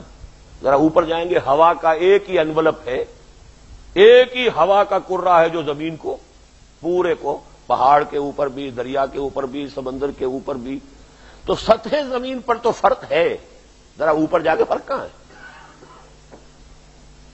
اسی طریقے سے یہ ہندو ہے، یہ مسلمان ہے، یہ بڑا سا سطحی سا فرق رہ گیا ہے.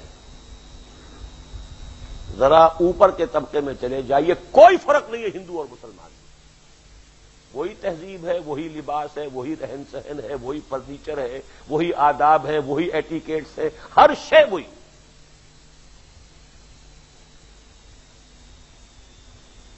جاپان میں جا کے دیکھ لیجئے، وہی تہذیب، وہی تمدن، وہی سارا اٹھنا بیٹھنا، وہی لباس. اوپر کے طبقات سب ایک، فرق کچھ نیچے ہے. نچلے طبقات کو مندر میں چلے جاتے ہوں گے بھارت میں، یا کبھی الیکشن کا موقع آئے تو اندرا گاندھی بھی چلی گئی. ورنہ کہاں اندرا گاندھی، کہاں پنڈت نہرو کسی مندر میں جاتا تھا؟ موتی لال نہرو کسی مندر میں جاتا تھا؟ کوئی سوال ہی نہیں. یہ جو عالمی تہذیب ہے یہ کیا ہے؟ مادہ پرستی اور اباحیت. اباحیت کسے کہا ہے؟ سب ٹھیک ہے، کیا پردہ وردہ، کیا یہ وہ، کیا فرق کرنا، یہ کیا ہے؟ آزادی ہونی چاہیے، لبرلزم. لڑکا ہے لڑکی ہے جو چاہیں کریں. کیا تم کس چکر میں پڑ گئے ہو؟ کیا اخلاقی حدود اور قیود تم نے عائد کر دی ہیں؟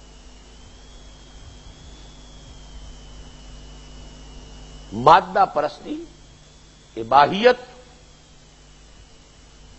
یہ تہذیب ہے پوری دنیا میں. شروع مغرب سے ہوئی، چھا گئی پوری دنیا میں. اس کے اوپر ایک دوسرا سٹریٹم آیا ہے، دوسری منزل تعمیر ہوئی ہے. اس کی عمر ہے تقریباً 50 برس. وہ ہے ایک عالمی مالیاتی نظام. 1944 میں ورلڈ بینک بنا ہے. یہ مالیاتی نظام اب عالمی ہے، پوری دنیا پر چھایا ہوا. یہ سود، یہ پیپر کرنسی، اسٹاک ایکسچینج، اس کے بعد IMF، یہ سب ایک نظام، مالیاتی نظام. بڑی تیزی کے ساتھ پاکستان کو اب یہ مزید جکڑ لینا، اس لیے کہ پاکستان سے خطرہ ہے. پاکستان وہ ملک ہے جس میں قرارداد مقاصد پاس ہو گئی تھی. پاکستان وہ ملک ہے جس میں بینک انٹرسٹ کو بھی ربا قرار دے کر یہاں کی ایک عدالت نے حرام قرار دے دیا. یہ وجہ ہے کہ طوفان آ رہا ہے اس مالیاتی جو ہے انویسٹمنٹ کا، جس کو بڑی کامیابی، اس کو جلدی سے رگڑو، اس کو ان ٹینٹیکلز کے اندر باندھ لو جلد از جلد. اس لیے کہ یہاں اندیشہ ہے، یہاں کچھ پاگل بستے ہیں، کچھ لوگ ہیں دیوانے. یہاں کورٹ، بہرحال ہائی کورٹ کے لیول کی کورٹ تو تھی نا، اگر سپریم کورٹ کے لیول کی نہ صحیح، اس کورٹ نے فتویٰ دے دیا ہے کہ سود حرام ہے، ممنوع ہے. یہ جو تیزی آئی ہے کیوں آئی ہے؟ یہ ورلڈ ایک مانیٹری سسٹم، ایک مالیاتی نظام، یہ اپنے جکڑ بند میں لے لینا چاہتا ہے پورے عالم کو. تیسری، اب اس کے اوپر جو تیسری منزل چڑھی ہے، یہاں بھی وہ 3 کا عدد ذہن میں رکھیے. اب ایک عالمی حکومت، نیو ورلڈ آرڈر، ایک سینٹر آف اتھارٹی، باقی پوری دنیا کو اسے اوبے کرنا ہوگا.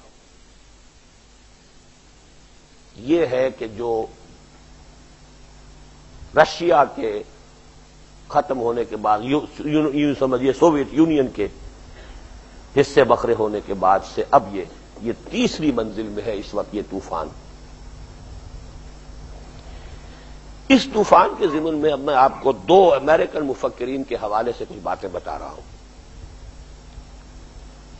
ایک ہے فرانسس فوکویاما، اس کی ایک کتاب آئی ہے حال ہی میں، اینڈ آف ہسٹری. بڑا اس وقت شہرا ہے پوری دنیا میں اس کتاب کا. اس کتاب پوری کتاب نہیں پڑھی، اس کا خلاصہ پڑھا ہے، خود اسی کا مرتب کردہ ایک بڑے آرٹیکل کی شکل میں. ویسے یہ بات میں نے کچھ عرصے پہلے اپنی بعض تقریروں میں کہی تھی. روس میں یا روس کے اس طریقے سے سوویت یونین کے خاتمے اور روس میں کمیونزم کے ڈسکریڈٹ ہو جانے کے بعد اور ختم ہو جانے کے بعد، تو یہ الفاظ میں نے پہلے بھی استعمال کیے تھے کہ ویسٹ اس وقت بغلے بجا رہا ہے خوشی سے، شادیانے فتح ہو گئی ہماری، ثابت ہو گیا کہ ہمارا نظام ہی صحیح ہے، اور تو کوئی مقابلے میں ہے ہی نہیں. ایک ہی نظام تھا، ایک ہی تھا، ایک ہی سپر پاور تھی، ایک ہی نظام تھا. باقی نظام تو کتابوں میں لکھے ہوئے ہیں، مولویوں کے دماغوں میں ہے، مولویوں کی زبانوں پر ہے، اور کہیں ہے تو نہیں نا. کہاں ہے اسلام کا نظام؟ کہاں ہے ہی نہیں. It's no real threat. یہ بات اب پوری اتنی موٹی ضخیم کتاب کی شکل میں اس فوکویاما نے لکھی ہے، بہت بڑا مفکر سمجھا جاتا ہے. And of history. انسانی تاریخ کا اب یہ آخری دور آ چکا. انسان ارتقاء کی، ترقی کی جتنی منزل طے کر سکتا تھا، بس یہ مغرب کا لبرل ڈیموکریسی کا اور کیپٹلزم کا نظام یہی آخر ہے، معراج ہے، اس سے آگے کچھ نہیں. And there can be no challenge to this system now. There is no danger of any challenge from any side. کسی طرف سے کسی بھی اس نظام کی مخالفت یا اس کو چیلنج کر کے مقابلے میں آنے والی کوئی طاقت موجود نہیں ہے. یہ موٹی ضخیم کتاب لکھی. And of history.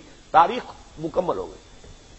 یعنی بس اب یہی نظام ہے، جب تک بھی ہے یہی نظام چلے گا. نظام کی سطح پر کوئی آلٹرنیٹ، کوئی چیلنج، کوئی اس کے متبادل کوئی نظام نہیں. یہ گویا کہ جو ویسٹ کا یوفوریا اس کو کہتے ہیں، ایک بڑی کامیابی کی ایک اپنی جو ہے خوشی کے شادیانے پھولے نہیں سما رہے کہ ہم کامیاب ہو گئے، ہمارا نظام ثابت ہو گیا، یہی فطرت انسانی کے مطابق ہے، یہی صحیح ہے، یہی اعلیٰ ہے، یہی کامیاب ہے. لیکن ایک اور وہاں کا مفکر ہے، اور وہ فورن پالیسی کا جو ان کے بڑے چوٹی کے جرنلز ہیں ان میں اس کے مضامین چھپتے رہتے ہیں، اور غالباً امریکن پالیسی میکنگ میں اس شخص کی ایڈوائسز کو بڑا دخل حاصل ہے. یہ ہے سیموئل پی ہنٹنگٹن. اس نے جو ایک مقالہ لکھا، اور وہ کافی دنیا میں دوسرے بھی اکانومسٹ وغیرہ ان تمام جو جرنلز نکلتے ہیں ان میں یہ ریپروڈیوس بھی ہوا ہے. اس کا کہنا نہیں، ابھی تصادم آئے گا، لیکن اب جو تصادم ہوگا وہ کلیش آف سیویلائزیشنز ہے، تہذیبوں کا تصادم ہوگا. اس نے تجزیہ کیا دنیا میں صرف 3 تہذیبیں ہیں. ایک تہذیب تو ہماری ہے، مغربی تہذیب، امریکہ، یورپ، اور وہ مغربی تہذیب جو بھی ہے، لبرل ہمارا نظام، فریڈم، ہر طرح کی فریڈم، مادر پدر آزاد. ایک تہذیب یہ ہے مغرب کی لبرل تہذیب. ایک ہے مسلم تہذیب، مسلم سویلائزیشن ابھی ہے، اس کی طرف سے چیلنج آ سکتا ہے. تیسری تہذیب ہے کنفیوشس کے، یہ جو چائنا اور اس کے ساتھ یہ سب، اب کوریا ووریا یہ سب گن لیجئے، اس میں سب سے بڑی طاقت چین ہے. 1/5 آف ٹوٹل ورلڈ پاپولیشن ایک ملک کے اندر ہے. یہ 3 تہذیبیں ہیں، ان کے درمیان تصادم ہوگا. اور اس نے پالیسی کا جو دیا ہے، جو مشورے دیے ہیں، ان میں 2 مشورے بہت اہم ہیں. ایک تو ہمیں چاہیے کہ یہ ان دونوں تہذیبوں کے درمیان لنکس کو توڑ دیں، ان کو قریب نہ آنے دیں. اب آپ نوٹ کیجئے، نمبر 2 یہ کہ اس چینی تہذیب یا یہ جو کنفیوشس کا یہ جو yellow masses of the east جب کہے تھے کبھی ڈی گال نے، beware of the yellow masses of the east, یہ زرد روح اقوام جو ہیں، انہیں چاہیے کہ ہم اپنی طرف ایبزارب کریں، اپنی تہذیب کے اندر انکارپوریٹ کریں، ان کو اپنے قریب لائیں اور مسلمانوں سے دور کریں. ایک تو پالیسی کا بیسک ہیڈ لائن یہ ہے ان کا، ایک انڈرسٹینڈ یوں سمجھیے کہ اس کے لیے اہم ڈائریکٹو یہ ہے. دوسرا یہ ہے کہ مسلمانوں کے اندر جتنے تضادات ہیں انہیں ابھارا جائے، ٹکرایا جائے. نتیجہ کیا ہے؟ آپ بار بار دیکھ رہے ہیں وہی آزادی، وہی انسانی حقوق جن کے حوالے سے امریکہ فوج کشی کرتا ہے، یہاں چلا گیا وہاں چلا گیا، انسانی حقوق اسی کی وجہ سے ہمارے لیے دہشت گرد قرار دے دیے جائیں گے، فلاں کا انسانی حقوق کا جو ریکارڈ ہے بڑا خراب ہے۔ چائنا جو بدترین ہے اس کا وہ سٹیٹس برقرار رکھا جا رہا ہے، موسٹ فیورڈ نیشن۔ آپ اندازہ کیجئے کہ ان کے ہاں پالیسیز ان مفکرین کے مشوروں پر بنتی ہیں۔ ظاہر بات ہے کہ پالیسی بنانا تو کسی ضروری نہیں کہ جو ملینئر یا بلینئر ہو گیا وہ پالیسی بھی بنا سکے، وہ کاروبار کر سکتا ہے، دھندا کر سکتا ہے، جو بھی کر سکے۔ ورلڈ افیئرز کی سمجھ اور اس کے جو انڈر کرنٹس ہیں ان کی پہچان تو ضروری نہیں کہ اسے حاصل ہو۔ وہ جو بھی اسپیشلسٹ ہیں، جو مفکرین ہیں، جو جائزہ لیتے ہیں، وہ تو ان کا کام ہے۔ لہذا ان کے ہاں تو تھنک ٹینکس ہیں، ان کے ہاں اس طرح کے ادارے ہیں، لیکن میں یہ دیکھ رہا ہوں کہ میں نہیں، بالکل اسی پالیسی پر اس وقت چلا جا رہا ہے۔ یہ شیعہ سنی فساد جس تیزی کے ساتھ اب ابھرا ہے، کوئی تو ہے نا پیچھے، کوئی تو انویزیبل ہینڈز ہے، اور دونوں کے پاس اتنا اسلحہ کہاں سے آ گیا؟ سرے عام نمائش ہو رہی ہے، کوئی حکومت ان کو پوچھنے والی نہیں۔ اس حکومت کا بھی پیچھے سے کوئی گریبان کھینچنے والا ہے کہ نہیں ہے؟ ورنہ ڈوب مرنے کا کام ہے اس حکومت کے لیے کہ جو طے کرے کہ یہ اسلحہ جو ہے یہ نہیں ہوگا، اور وہ اسلحہ جو ہے جلسہ عام کے اندر کھڑے ہو کر اس کی نمائش کی جائے۔ وہ انویزیبل ہینڈز ہیں، وہ ٹکراؤ کرائیں گے۔ اسلحے یوں ہی نہیں جمع ہو گئے، اور چین کے ساتھ جو معاملہ ہو رہا ہے آپ کو معلوم ہے، پوری اسی پالیسی پر۔ یہ جو بھی ابھی کانفرنس ہوئی ہے انڈونیشیا میں پیسیفک اینڈ ایشین نیشنز کو قریب لانے کے لیے، اور کلنٹن صاحب کی ملاقات جب ہوئی ہے چائنیز صدر سے، پہلی بات یہ کہی ہے کہ آپ نے پاکستان کو یہ اسلحہ کیوں دیا، یہ میزائل وغیرہ کا معاملہ کیوں کیا؟ پہلی بات یہ اس لیے کہ خطرہ ہے، اس ملک میں کچھ پاگل کچھ دیوانے بستے ہیں، کچھ ہیں اگرچہ ڈیوائیڈڈ ہیں، ان کو راستہ سمجھ میں نہیں آ رہا ہے۔ مست رکھو ذکر و فکر صبح گاہی میں اسے، یا وہ ہیں کہ جو اسی اپنے صرف ایک محدود تصور مذہب کے تحت جو ہے وہ اپنے وہ مذہبی کام میں لگے ہوئے ہیں، یا دوسرے جو ہیں انہیں لگاؤ ان الیکشنوں کے اندر، دھندوں کے اندر، اور یہ جوڑ توڑ کے اندر اس کو جوڑو اس کو توڑو، اس سے ملو اس سے کٹو، اسی دھندے میں رکھو۔ کوئی ہے، لیکن جانتے ہو کہ یہاں ہے، یہ ملک بنا ہے، اسلام کا بیٹا ہے یہ ملک۔ حضرت سلمان کی طرح کہ جب ان سے پوچھا جاتا تھا آپ کا نام کیا ہے، سلمان فارسی رضی اللہ تعالی عنہ، وہ کہتے تھے سلمان۔ اب عرب کے لیے یہ نام نامکمل ہے جب تک کہ ابنیت ساتھ نہ ہو۔ بیٹے کس کے؟ سلمان ابن، کس کے بیٹے؟ وہ کہتے تھے سلمان ابن اسلام، میری ولدیت اسلام۔ تو پاکستان کی ولدیت اسلام ہے۔ پاکستان میں قرارداد مقاصد پاس ہوئی، پاکستان میں یہ سارا جو عالمی مالیاتی نظام جس کے جکڑ بند کے اندر ہم پورے گلوب کو لانا چاہتے ہیں، اس کے توڑ، یہ تو ہمارے سارے کے سارے اس جال کو توڑ کر رکھ دیں گے۔ یہ وجہ ہے، اس کے لیے سیلاب، اس کے لیے سٹی بینک، بڑا ٹھاٹ سے آئیے، کار لے جائیے، عیش کیجیے جا کر، سٹی ہاؤسز، تاکہ اس سود کے اندر جس طریقے سے کہ جکڑ لیا جائے ان کو۔ اب غلام ہوتا ہے وہ صرف ہے۔ اب پرانے زمانے میں صرف دم جو ہوتی تھی، جس شخص نے سود کی کار لے لی، جس نے سود کے اوپر بنگلہ لے لیا، وہ تو ساری عمر کے لیے بک گیا، کمائی بہترین محنت کر کر کے، اور سود دیتا رہے گا، سود دیتا رہے گا، جہاں سٹاپ ہوا سارا اگلا پچھلا بھی جائے گا، ہل نہیں سکتا۔ وہی بات تو مجھ سے کہی تھی، میں امریکہ گیا فار دی فرسٹ ٹائم 79 میں، بالٹیمور کے ایک صاحب سے ملاقات ہوئی، ڈاکٹر تھے، آئی اسپیشلسٹ۔ میں یہاں نہیں رہوں گا، یہاں کا ماحول بہت خراب ہے، میں نے فیصلہ کر لیا، میں تو چلا جاؤں گا۔ میں نے ٹھیک ہے، بہت اچھی بات ہے، مبارک۔ اگلے سال گیا پھر وہیں تھے، نہیں وہ میں نے نہیں یہاں نہیں رہنا، میں چلا جاؤں گا، بس میں کر رہا ہوں، تیاری کر رہا ہوں۔ اگلے سال گیا پھر وہی رونا۔ میں نے ان سے کہا ڈاکٹر صاحب کیا تماشا بنا رکھا آپ نے؟ وہیں کے وہیں بیٹھے ہوئے ہیں اور میں آ رہا ہوں، ہر سال آپ کہتے ہیں میں نے یہاں رہنے جانا ہے۔ رو پڑے، اب بھی موجود ہیں، جا کے پوچھ لیجئے۔ آ گئے بعد میں آئے کئی سال بعد۔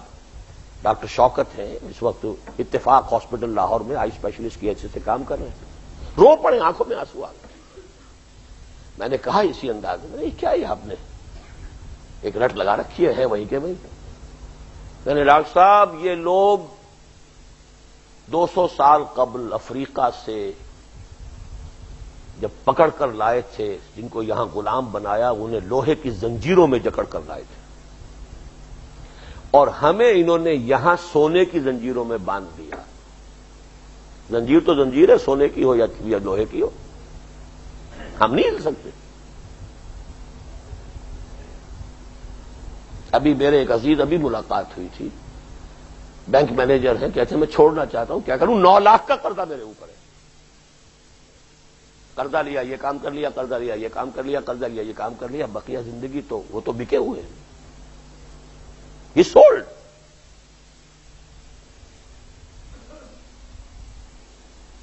اس جکڑ بند میں یہ ملک جو ہے تیزی کے ساتھ اب آنے والا ہے۔ بہرحال آخری بات اب میں کہہ رہا ہوں، وقت ختم ہو رہا ہے۔ میں نے 2 باتیں گنوائی تھی، تیسری ابھی رہتی ہے۔ 3 باتیں گنوائی تھی کس اعتبار سے کہ یہ کام آسان نہیں، ریولیوشن فی نفسہ ہی بہت مشکل، اسلامک ریولیوشن اس سے 100 گنا مشکل، تاریخ میں ایک ہی مرتبہ آیا اور وہ حضور کے ذریعے آیا، اور اب آنا اس سے بھی 100 گنا زیادہ مشکل، اس لیے کہ 3 اسباب: نہ حضور جیسا لیڈر ہو، نہ وہ ملک کے جس کا کوئی نظام نہیں تھا، کوئی فوجیں نہیں تھی، نہ وہ دنیا کے جس میں بین الاقوامی رکاوٹ کوئی نہیں تھی، نہ رومیوں کو پتا چلا، نہ ایرانیوں کو پتا چلا کہ یہ محمد ہماری جڑیں کاٹ رہا بیٹھا ہوا صلی اللہ علیہ وسلم۔ وہ تو جڑیں کٹ چکی، اس کے بعد ہوش آئی انہیں، جڑیں کٹ چکی، عرب کے اندر انقلاب آ چکا، طاقت وجود میں آ چکی۔ لیکن میں نے پھر اس کے برعکس کیا کہا تھا؟ 2 باتیں، کام پھر بھی کرنا، کیوں کرنا؟ اس لیے کہ فرض ہے، ہو سکتا نہیں ہو سکتا یہ ارریلیونٹ ہے، فرض ہے بھائی، نماز جیسی بھی ہو، دل لگتا ہو نہ لگتا ہو، پڑھنی ہے، فرض ہے، وسوسہ آتا رہے، وہ اپنا دھندا کرے گا، شیطان وسوسہ کرے گا، آپ اپنا دھندا کیجئے، نماز پڑھتے رہیے، اسی میں ہار ہے اس کی۔ فرض ہے، فرض ہر حال میں ادا کرنا ہے، اور اسلام کے غلبے کی جد و جہد کرنا فرض عین ہے، جو نہیں بتایا علماء نے، یہ بتایا نماز فرض ہے اور روزہ فرض ہے، اسلام کو غالب کرنے کی جد و جہد کا فرض کرنا نہیں بتایا۔ ورنہ جو نماز پڑھتے ہیں، کیوں پڑھتے ہیں؟ اسی لیے پڑھتے ہیں کہ فرض ہے، یہ کیوں نہ کرتے ہو؟ یہ پھر ایک لمبی داستان ہے، کیوں ایسا ہوا ہے اس کی بھی ایک لمبی داستان ہے، وہ میری کتاب جو ہے اسلام کے انقلابی فکر کی تجدید و تعمیل، اسلام کا انقلابی فکر کیا تھا، یہ پس منظر میں کیوں چلا گیا، اس کے بعد اس کی تجدید اب کیسے ہوئی ہے، اب کس مرحلے میں ہے، یہ میری کتاب ہے۔ مضامین جو لوائے وقت میں چھپے تھے وہ ایک مجموعے کی شکل میں چھپ چکے، اس کا مطالعہ کیجیے۔ پہلی بات فرض ہے، دوسری بات یہ کہ حضور نے خبر دی ہے ہوگا، یہ میری امید کا سہارا ہے، اور تیسری بات رہتا تھا نا ایک 3 کا ہندسہ جو تھا، تیسری بات یہ کہ امریکہ ہو یا اس کا باپ ہو، ان سب سے اوپر بھی تو ایک طاقت ہے کہ نہیں؟ وَمَكَرُوا وَمَكَرَ اللَّهُ وَاللَّهُ خَيْرُ الْمَاكِرِينَ، اسے انووک کیجئے، اس سے دعا کیجئے، اس کو پکاریے، اس کی مدد ختم تو نہیں ہوگی، اس کے فرشتے سب کے فنا تو نہیں ہو گئے، فضائے بدر پیدا کر فرشتے تیری نصرت کو اتر سکتے ہیں گردوں سے قطار اندر قطار، اب بھی کام کرنے کا ہے، مدد آئے گی۔ وقت تو ختم ہو گیا ہے، صرف چند باتیں اور عرض کر رہا ہوں۔ ایک یہ کہ کام کرنے کا کیا ہے، بارہا چونکہ بیان ہو چکا، آج یاد کرا رہا ہوں۔ پھر 3 باتیں، دعوت بدریہ قرآن، قرآن کے ذریعے دعوت، اسلام کی دعوت وہی ہے جو قرآن کے ذریعے ہو،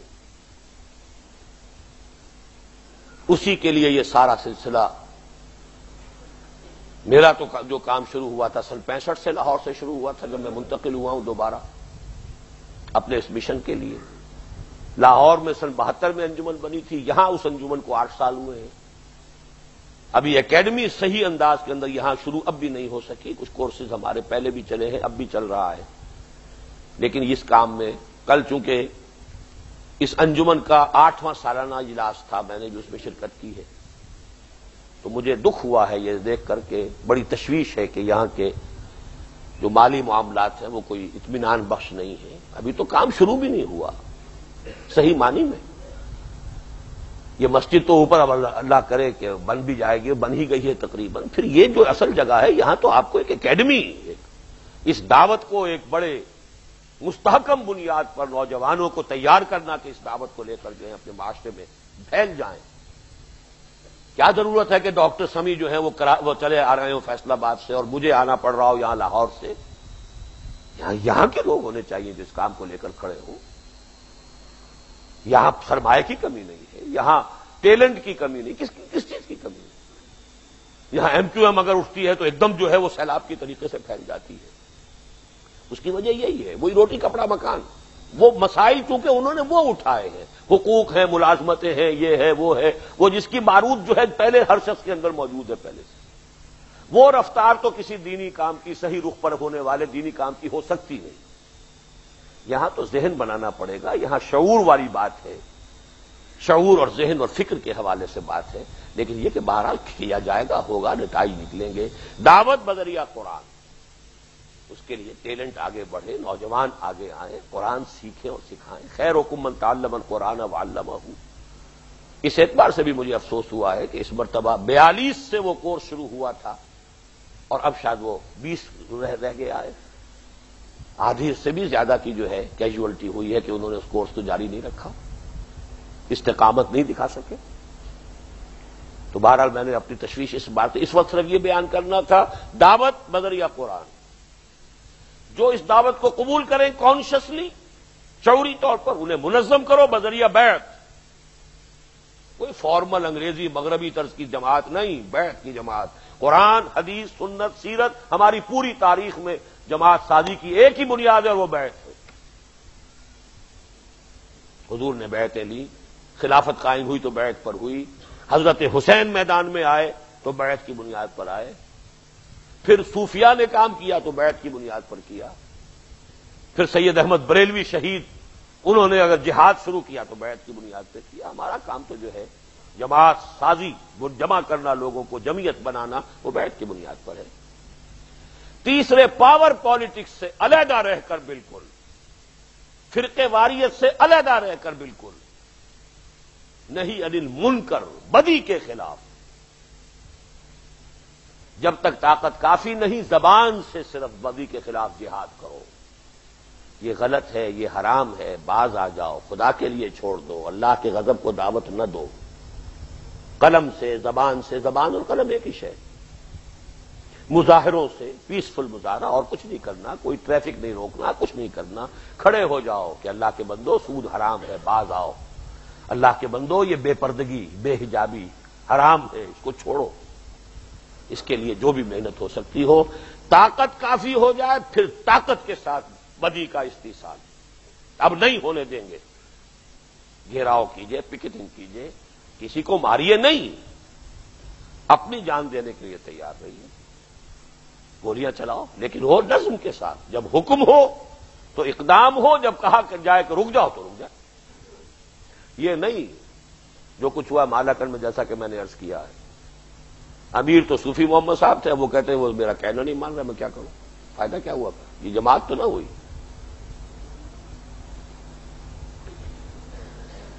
بہرحال ان آزمائشوں کی بھٹیوں سے گزرے بغیر یہ کام نہیں ہوگا. طریقہ کار یہی ہے. میں کوئی نیا طریقہ کار آپ کو بتا نہیں سکتا.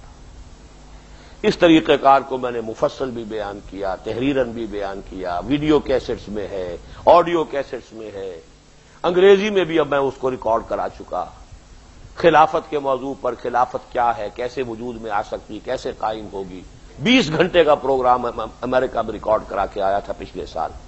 یہ بھی نہیں ہے کہ صاحب کچھ لوگ ایسے ہوں کہ جو سمجھے اردو سمجھ میں نہیں آتی تو بھائی انگریزی سن لو، انگریزی کو سمجھو. یہ تمام چیزیں موجود ہیں. اب یہ ہے کہ اس میں ہمت کریں گے، آپ کمر کسیں گے، ارادہ کریں گے، اپنا ارادہ اور مقصد زندگی بنا کر اس کے لیے کام کرنے کی کوشش کریں گے. اللہ تعالیٰ اس میں برکت ڈالے گا. اللہ تعالیٰ مجھے بھی اس کی توفیق دے, اس پر استقامت عطا فرمائے, اور اللہ تعالیٰ آپ کو بھی اس کی ہمت دے. صرف دو باتیں یہ ہیں کہ ایک تو میرے گھٹنوں میں تکلیف بہت عرصے سے چل رہی تھی, کچھ بڑھ گئی تھی بہت شدید, ابھی میں نے ایک آپریشن کرایا ہے, اس وجہ سے میں ابھی کرسی پر بیٹھ کے نماز پڑھ رہا ہوں. شاید کچھ حضرات دیکھیں, اور میں چونکہ اسی لیے آج خطبہ بھی نہیں دے سکوں گا, مجھے کھڑے ہو کر نماز پڑھنے سے بھی روکا گیا ہے ابھی. بہرحال وہ تو جو بھی ہے, میں آپ حضرات سے بھی استدعا یہ کروں گا کہ دعا کیجیے کہ اللہ تعالیٰ جب تک بھی اس دنیا میں رکھے یہ ہاتھ پاؤں چلتے رکھے تاکہ کام کرتا رہوں, ورنہ یہ کہ آدمی کام نہ کر سکے تو پھر زندگی بے معنی ہو جائے گی. چونکہ میری زندگی جو ہے گزری ہے ایسی انداز کے اندر, تو وہ زندگی جو ہے اس سے اللہ بچائے. اور اس کو چونکہ حضور بھی اس بڑھاپے سے تو پناہ مانگتے تھے, ارذل العمر سے, کہ وہ اللہ تعالیٰ اس سے اپنی پناہ میں رکھے. جب تک رکھے ہاتھ پاؤں چلتا رکھے, کام کرنے کی توفیق دیے رکھے. دوسری بات یہ کہ ڈاکٹر عبدالسمیع صاحب ہر مہینے یہاں فیصل آباد کی ہماری انجمن کے میرے وہ سب سے زیادہ ذہین ساتھیوں میں سے ایک ہیں. وہ 3 سال میرے پاس رہے لاہور میں, اپنا کلینک بند کر کے, ڈینٹل کلینک, حالانکہ آپ کو معلوم میڈیکل پریکٹس میں جہاں کسی جگہ پر آدمی نے سیٹ کر لیا ہو پھر اس کو بند کرنا, اس میں وقفہ کرنا بہت بڑا ایک رسک ہوتا ہے. بند کر کے آ گیا اللہ کا بندہ, 3 سال رہا میرے پاس. میرا فکر, میری سوچ, پھر یہ کہ ذہین ہے, اس فکر میں اور بھی اللہ تعالیٰ ان کو نکھار اور عطا کر رہا ہے. انداز تعبیر جو ہے وہ خود اپنا ایک انڈیپینڈنٹ ڈیولپ کر رہے ہیں. تو وہ یہاں آتے ہیں ہر مہینہ پہلا جمعہ جو ہوتا ہے, اور اس میں ایک خصوصی پروگرام ہوتا ہے, اور وہ ہے 9:30 بجے سے شروع ہو جاتا ہے وہ پروگرام. کہ یہ تنظیمی جو ہماری تنظیم جو قائم ہوئی ہے بیعت کی بنیاد پر, اس کے اصول کیا ہیں. قرآن مجید کا درس جو ہے بیسیکلی وہ پھر تنظیمی جو امور ہیں اس کے ضمن میں قرآن مجید کے مختلف مقامات کا درس ہوتا ہے, کچھ اور پروگرام بھی ہوتا ہے. تو اس میں آپ لوگ زیادہ سے زیادہ تعداد میں شریک ہو تاکہ تنظیم کے بارے میں اور آپ قریب سے اس کو سمجھیں, اس کے بارے میں غور کریں, سوال جواب بھی ہو, تاکہ پھر فیصلہ کرتا ہے آدمی. یا تو سمجھے کہ غلط شے ہے دفع کرو اس کو, اور یا یہ کہ نہیں یہ صحیح ہے تو اس کو قبول کرو, اختیار کرو. کانشیسلی علی وجہ البصیرت ادھر یا ادھر کا فیصلہ کرنے کے لیے کچھ مطالعہ, کچھ قرب جو ہے, تو اس کے لیے میں کبھی یہ مسئلہ میرا ہوتا تھا, تقریباً ہر مہینے میں آیا کرتا تھا. اب صحت کا معاملہ بھی ہے, کچھ باہر کے اسفار کا معاملہ بھی ہے, کچھ اور مصروفیات بھی ہیں.